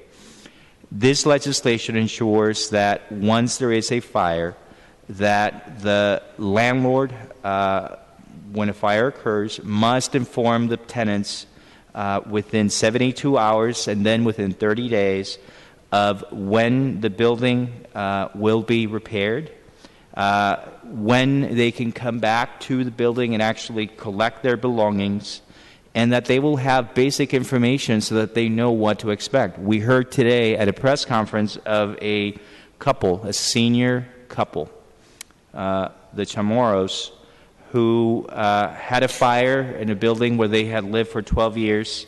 This fire happened 4 months ago. They haven't gotten any information from the landlord. And quite sadly, they have actually been homeless since the fire and have been sleeping in their vehicle. We have to do better for those couples, for those families. We have to do better here in San Francisco. The next item is, and I want to thank Hillary Ronan, my Chief of Staff, for working on this. It's a resolution that I'm introducing at the request of Mildred Musney, a mother, and it's actually pretty shocking that we have to introduce such a resolution here in San Francisco. But this is a mother who was recently shamed and harassed by a security guard for breastfeeding her 4-month-old son in the waiting room of the Human Services Agency in that office, where Ms. Musney was waiting to apply for the California Work Opportunity and Responsibility to Kids CalWorks. It is hard to believe that you have to have this resolution, but Ms. Musney was trying to feed her the 4-month-old baby, and she was ridiculed by the worker at the HSA department. When Ms. Musney called the San Francisco Police Department for assistance because she felt intimidated by the security guard, the police officer who arrived to the scene was dismissive of her complaints and told her that if she nursed in public, she might actually be charged with indecent exposure here in San Francisco. Of course, it is a right to breastfeed in public here in California, and government and public health agencies across the country pass policies that encourage mothers to breastfeed their children, given the enormous health benefits of breastfeeding for the child and for the mother. Given the treatment of this mother, I am introducing this resolution that is asking all city agencies here in San Francisco to post a sign in any public waiting room that clearly welcomes breastfeeding, and that given the actions of the security guard, in this case, who worked for the city agency, and the police officer involved, I am asking that the Human Services Agency and the San Francisco Police Department train all staff, employees, contractors alike about the rights of mothers to breastfeed their babies here in San Francisco. The last item is a resolution supporting a one-day strike that has been called upon by the AFT Local 2121 of City College. This resolution supports the right of City College faculty to strike tomorrow. We are at a critical juncture in City College's history, where we need visionary leadership to restore City College to the leading community college institution in California. City College has been under attack by the discredited ACCJC, which has been attacking this institution for years. Faculty at City College have sacrificed for many years to save and then rebuild City College. Today, that faculty is earning 35% below what they were earning in 2007. And if we know anything, is that life has gotten more expensive in San Francisco since 2007. We need visionary proposals like the one Supervisor Kim just introduced that will make City College free for San Francisco residents and many workers. That visionary proposal will increase enrollment at the college while providing affordable education to students who need it and who are struggling to advance their career and still make San Francisco their home. But we cannot grow City College if the administration continues to bargain for salary increases that keep faculty at levels that they were below in the past. I hope you will join me in supporting this important labor action, and I want to thank Supervisor Kim, Supervisor Mar, Yee, Avalos for their co-sponsorship. The rest I submit. Thank you, Supervisor Campos. Supervisor Cohen consents that Supervisor Kim can go next. Thank you, Supervisor Cohen. I just wanted to speak in support for Supervisor David Campos's ordinance that he is introducing today on fire safety legislation. It was a tremendously heavy lift. It took over a year of task force meeting of multiple stakeholders, including our private property owners, Department of Building Inspection, fire, as well as many of our tenants who have been impacted by the spate of fires here in San Francisco. These fires have had a devastating impact, and unfortunately on our most vulnerable residents, many of whom are seniors or immigrants who speak English as a second language. These fires often impact our oldest buildings, which do not have sprinklers, and also may not have everything set in place, and of course are wooden in structure. This legislation will take us many steps further down the road in helping to make sure that we are preventing more fires in the solution, thereby keeping tenants in place so they do not lose their home even temporarily, and also to set up a process by which tenants are allowed to retrieve their belongings after a fire. This may seem like a very small component of the legislation, but after having spent time with many of our tenants after these tragic fires, it is actually one of the most important components of this legislation. We don't have a protocol in place by which residents can go and get some of their most personal belongings, whether they are family photos, clothing, and other items, even if their units were left unharmed by the fire. I am glad that this will be moving forward, but I do want to acknowledge Supervisor David Campos and his legislative staff. This was a lot of work, and I'm happy to see that this is moving forward. And thank you, Supervisor Cohen, for letting me speak on this ordinance. Thank you, Supervisor Kim. Supervisor Cohen. Thank you very much. My pleasure, Supervisor Kim. I've got two meeting requests that I'd like to discuss today. In advance of the anticipated construction on Hillside, which is in the Bayview community, on the hillside of the shipyard project that is being built by Lennar, I want to have a hearing to receive an update, and as well as updating the community as well as the board on the local and state regulatory measures in place to protect the community from the dust, and provide information on the construction schedule to ensure that the community has notice and an opportunity to understand the development that's happening at this particular site. The second hearing request is a hearing to update the Land Use Committee on the marketing strategies for below market rate units to ensure that we are reaching out to qualified San Francisco residents in all corners of our city, and to also ensure those that have left the city are also aware of the opportunities that are in San Francisco, and so that we can encourage them to come back. I want to also hear about the ways and the measures that the Mayor's Office of Housing is not only reaching out to qualified residents, but also ensuring that they're doing so in multiple languages, so ensuring that there's cultural competencies that are embedded in the outreach and media and marketing strategy. The rest I submit. Thank you. Thank you, Supervisor Cohen. Supervisor Peskin. Thank you, Madam Clerk. I just wanted to join in letting everybody know that I am honored and delighted to be joining Supervisor Campos in his effort to finally hold corporate online hosting platforms accountable for the role that they have played and continue to play in exacerbating our housing crisis in San Francisco. I think everybody knows the numbers. A Penn State study released last year revealed that nearly 30%, that's about $378 million of Airbnb's total revenue in 12 target markets, including San Francisco, came from full-time operators with rentals available at least 360 days a year. Individuals and entities renting out 2 or more residential properties on Airbnb account for 17% of hosts in the 12 cities studied, and this rapidly growing segment of multi-unit operators drives nearly 40% of the company's revenue in those markets, which equates to more than $500 million a year. It's a business model. As I've said over and over again, I don't have any problem if people want to rent out their places to make ends meet when they are out of town or want to rent a room. But in San Francisco, the study estimates that almost 2,000 rental units of housing were taken off the market as a result of this underregulated industry practice combined with limited city enforcement.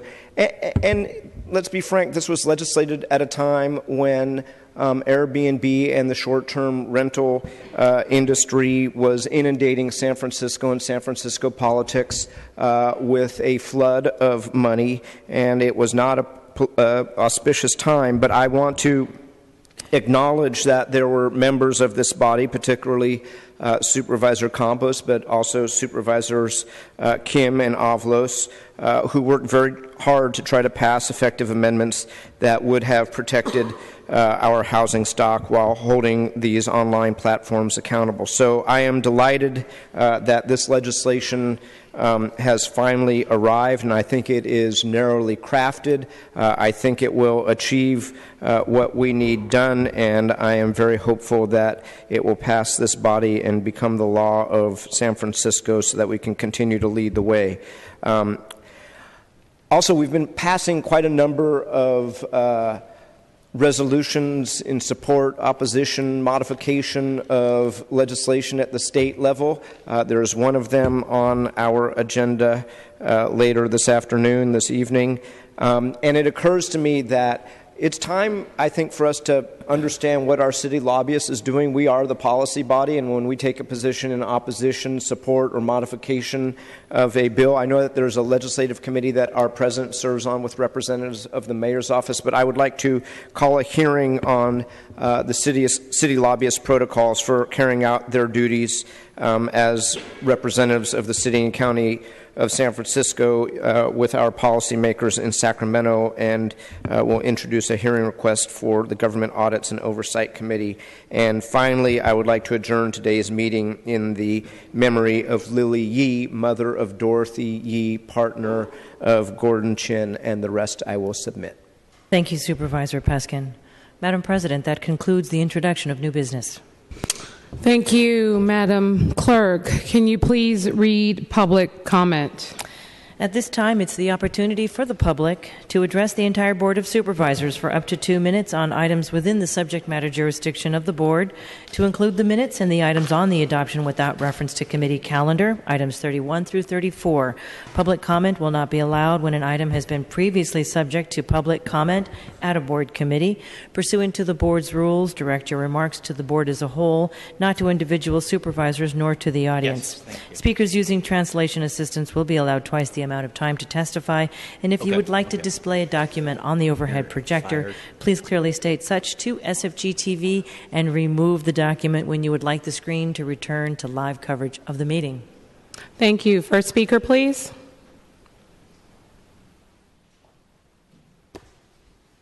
Supervisors, I think it's time that we have public comment at about 2:15 so that we can come here, speak our mind, and leave. Because some of the mundane topics shall go just on and on and on and on. Now, having said that, I would like the controller, I would like the city attorney, I'd like the city administrator, Naomi Kelly, The mayor, of course, always missing in action. The public defender, Jeff Edarchi, and some others to whom I have addressed a personal letter. We have a young man and an elder protesting outside the Mission police station. And the captain of the police station has the audacity not to allow them to use the restroom and has been harassing them. And we need some of those supervisors who have a heart to go visit the San Francisco Mission police station and do something about it.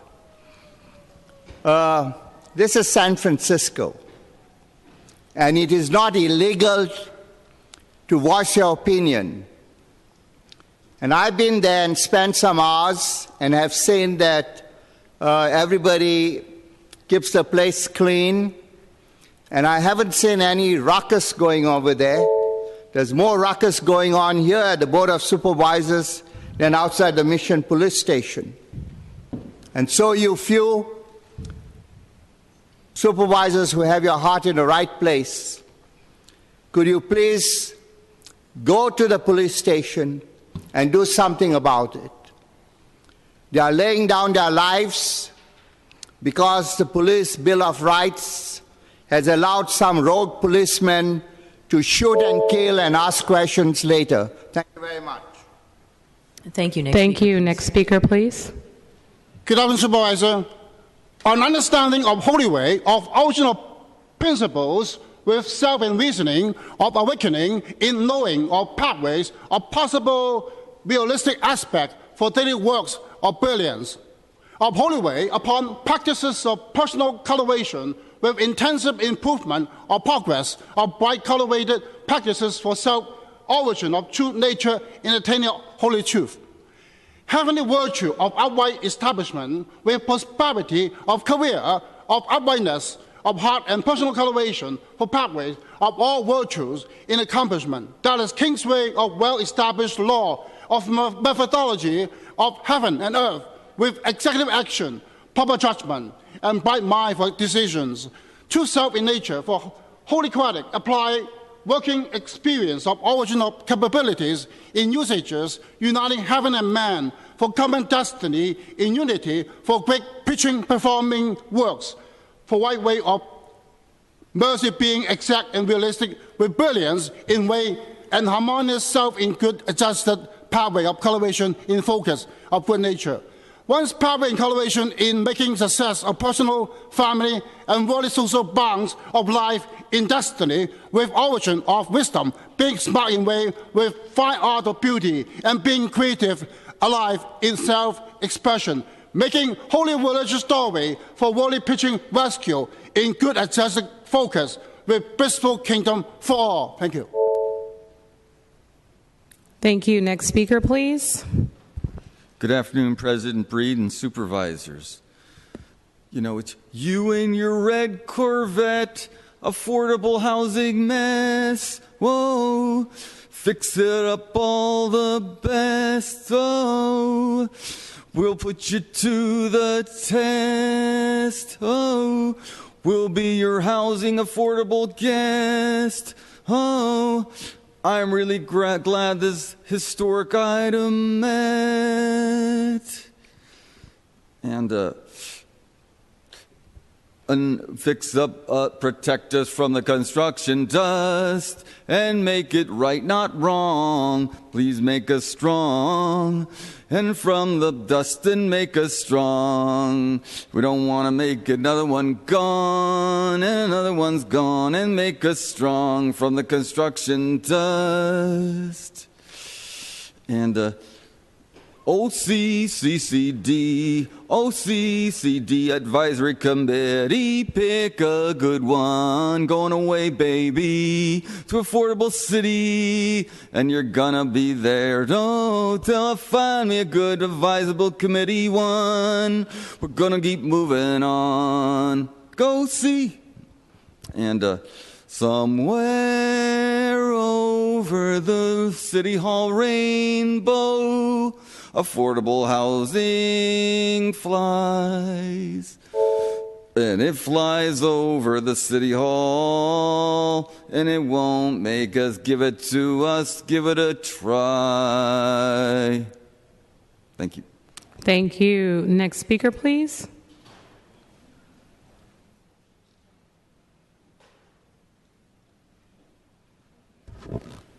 Good afternoon.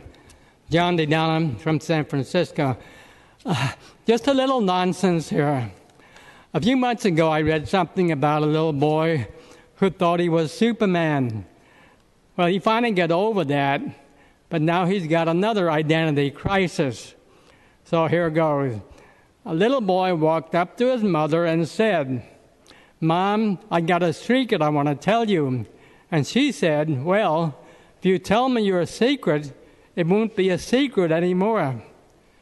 "Well, I don't care. I want to tell you my secret anyway. Mom, I'm a girl." "Well, you could have fooled me. I've been changing your diapers for years and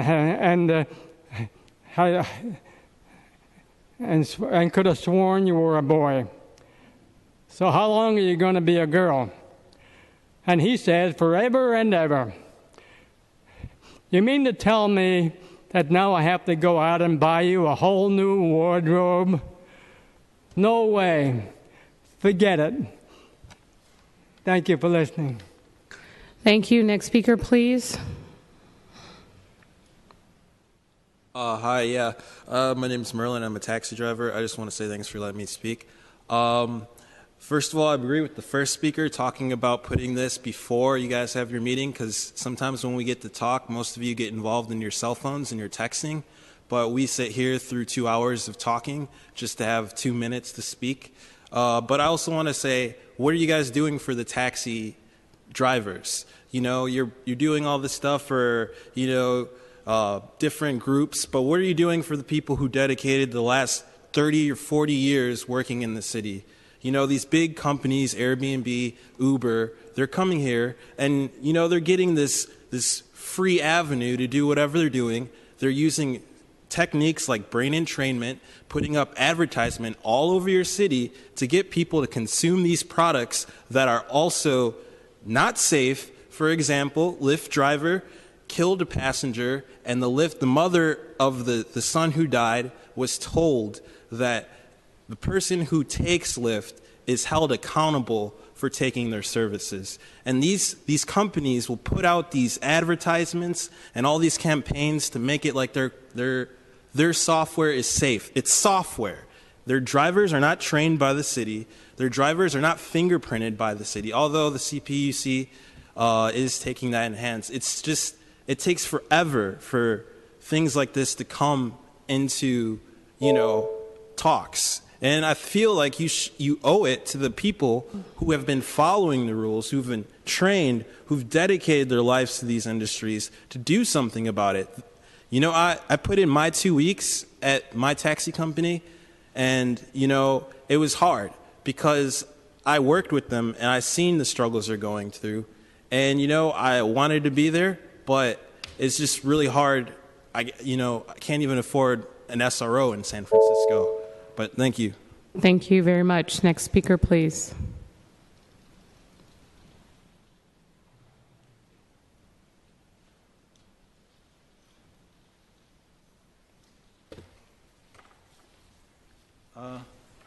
Tom Gilberti, a growth, development, density hubs, more housing, 88% of San Francisco can't afford. But do it now. Affordable housing is the reign. Build to build to build. And yet we need a new algorithm.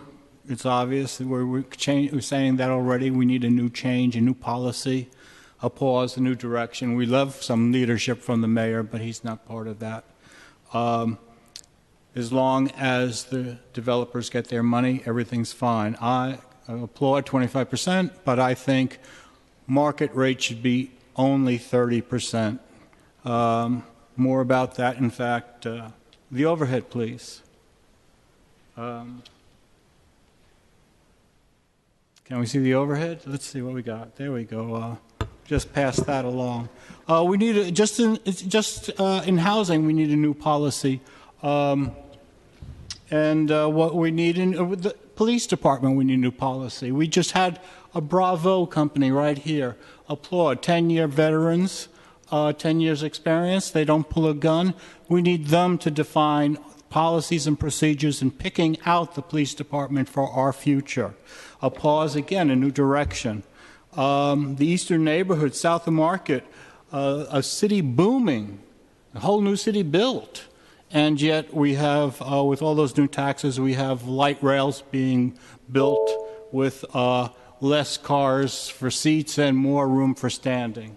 And instead of the affordable housing rule, I'm for the local zip code rule. I would like to see some people from our neighborhoods investing and enjoying the reaps of new development. We need a new direction. We need security and dignity for the people that live in the city. Thank you. Thank you. Next speaker, please.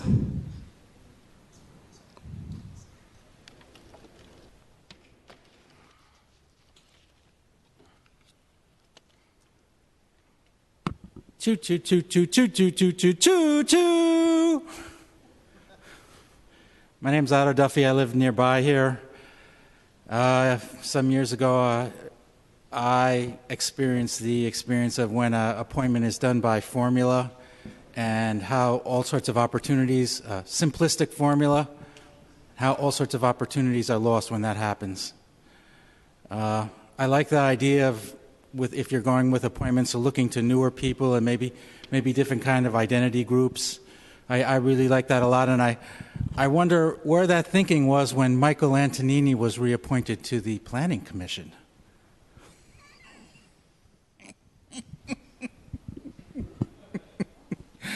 I heard Commissioner Antonini recently speaking quite eloquently and quite excitedly in support of urban infill, the idea of putting new housing in denser and denser neighborhoods, and it led me to contemplate the idea that maybe urban infill, maybe it's not cool anymore, and by that I mean it's simply not sufficient.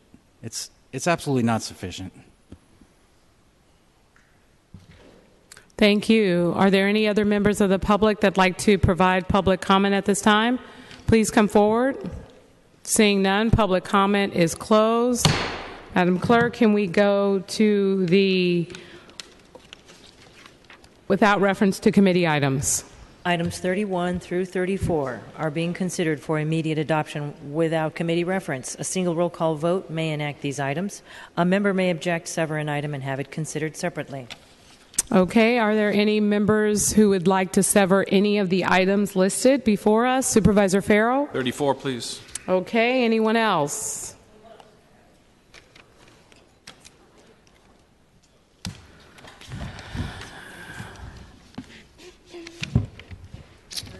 Supervisor Cohen? Thank you, Madam President. I'd like to sever item 31. 31, okay. And Farrell, you said, Supervisor Farrell, you said 34? You said 34, Madam President. Okay. Seeing no other names. 33. Okay. Madam President, Supervisor Farrell said do not pull 34, but pull 33. Okay. Okay, colleagues, as has been our tradition for the past couple of weeks, we will call each item individually rather than collectively as they should be. Madam Clerk, please call item number 31. Item 31 is a resolution to urge California Attorney General Kamala Harris to initiate a civil rights investigation into the San Francisco Police Department's racist text messages and practices. Supervisor Cohen. Thank you. Thank you very much. Colleagues, the item that's before us today is a resolution requesting that our state attorney general initiate an investigation into the racist text messages and other practices that have been found in our police department. I've also circulated a few cleanup amendments to the resolution which corrects a reference to Operation Safety Schools, which can be found on page 1. It adds citations to data referenced in the resolution on page 2, and it replaces 2 whereas clauses on page 3 with a statement of the Attorney General's authority under Civil Code Section 52.3. I'm sure all of us were appalled and angered when we learned a few weeks ago that a new group of San Francisco police officers were exchanging in racist and homophobic text messages. And of course, you probably saw on the news this morning, CNN national coverage, that the contents of the messages were very revealing as well as discussed on national television. Again, we're confronted with the explicit bias of those who have sworn an oath to protect and serve this city. And I think we've heard this cry, but when is enough enough? The resolution is asking for our Attorney General to look into more broadly the practices of our police department. The residents of all of us, we represent the residents, and all of them have expressed a serious concern about the arrest, detention, and use of force policies in our police department, and demanding a change, and that really there's got to be more done to address this concern. So the police department's own data shows that, actually, I'll submit the rest of that.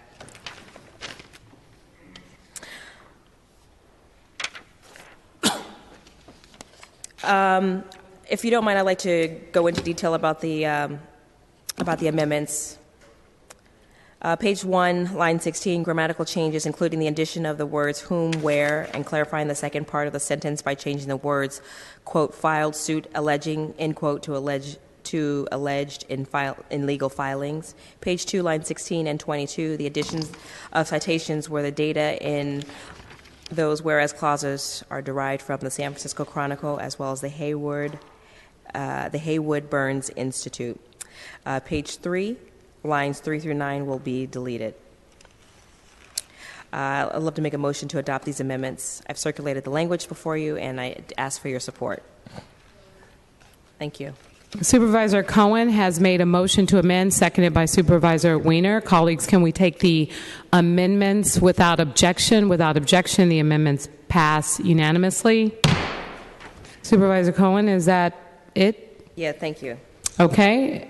So on the item as amended, Madam Clerk, can you please call the roll? Supervisor Kim? Kim, aye. Supervisor Marr? Aye. Marr, aye. Supervisor Peskin? Aye. Peskin, aye. Supervisor Tang? Aye. Tang, aye. Supervisor Wiener? Aye. Wiener, aye. Supervisor Yee? Yee, aye. Supervisor Avalos? Aye. Avalos, aye. Supervisor Breed? Aye. Breed, aye. Supervisor Campos? Campos, aye. Supervisor Cohen? Aye. Cohen, aye. Supervisor Farrell? Aye. Farrell, aye. There are 11 ayes. Okay, colleagues, this resolution is adopted unanimously.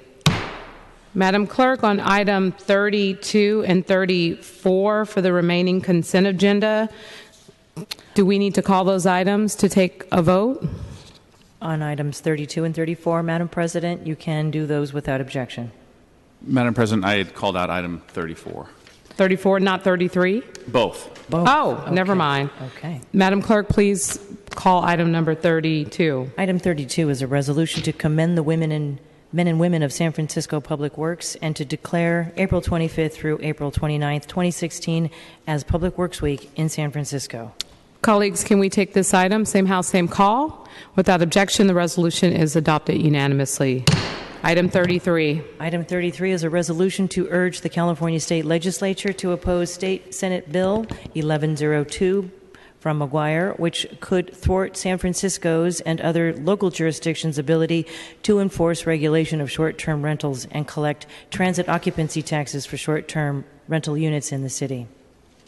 Supervisor Farrell. Thank you, President Breed. So, colleagues, I know this is just a resolution at the end of our agenda, but I'm going to ask to be excused for this item.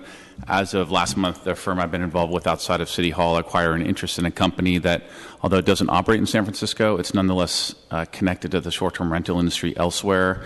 And while the city attorney has informed me that I am not legally prohibited from voting on this item, to avoid any sense of impropriety, I would ask my colleagues to be excused.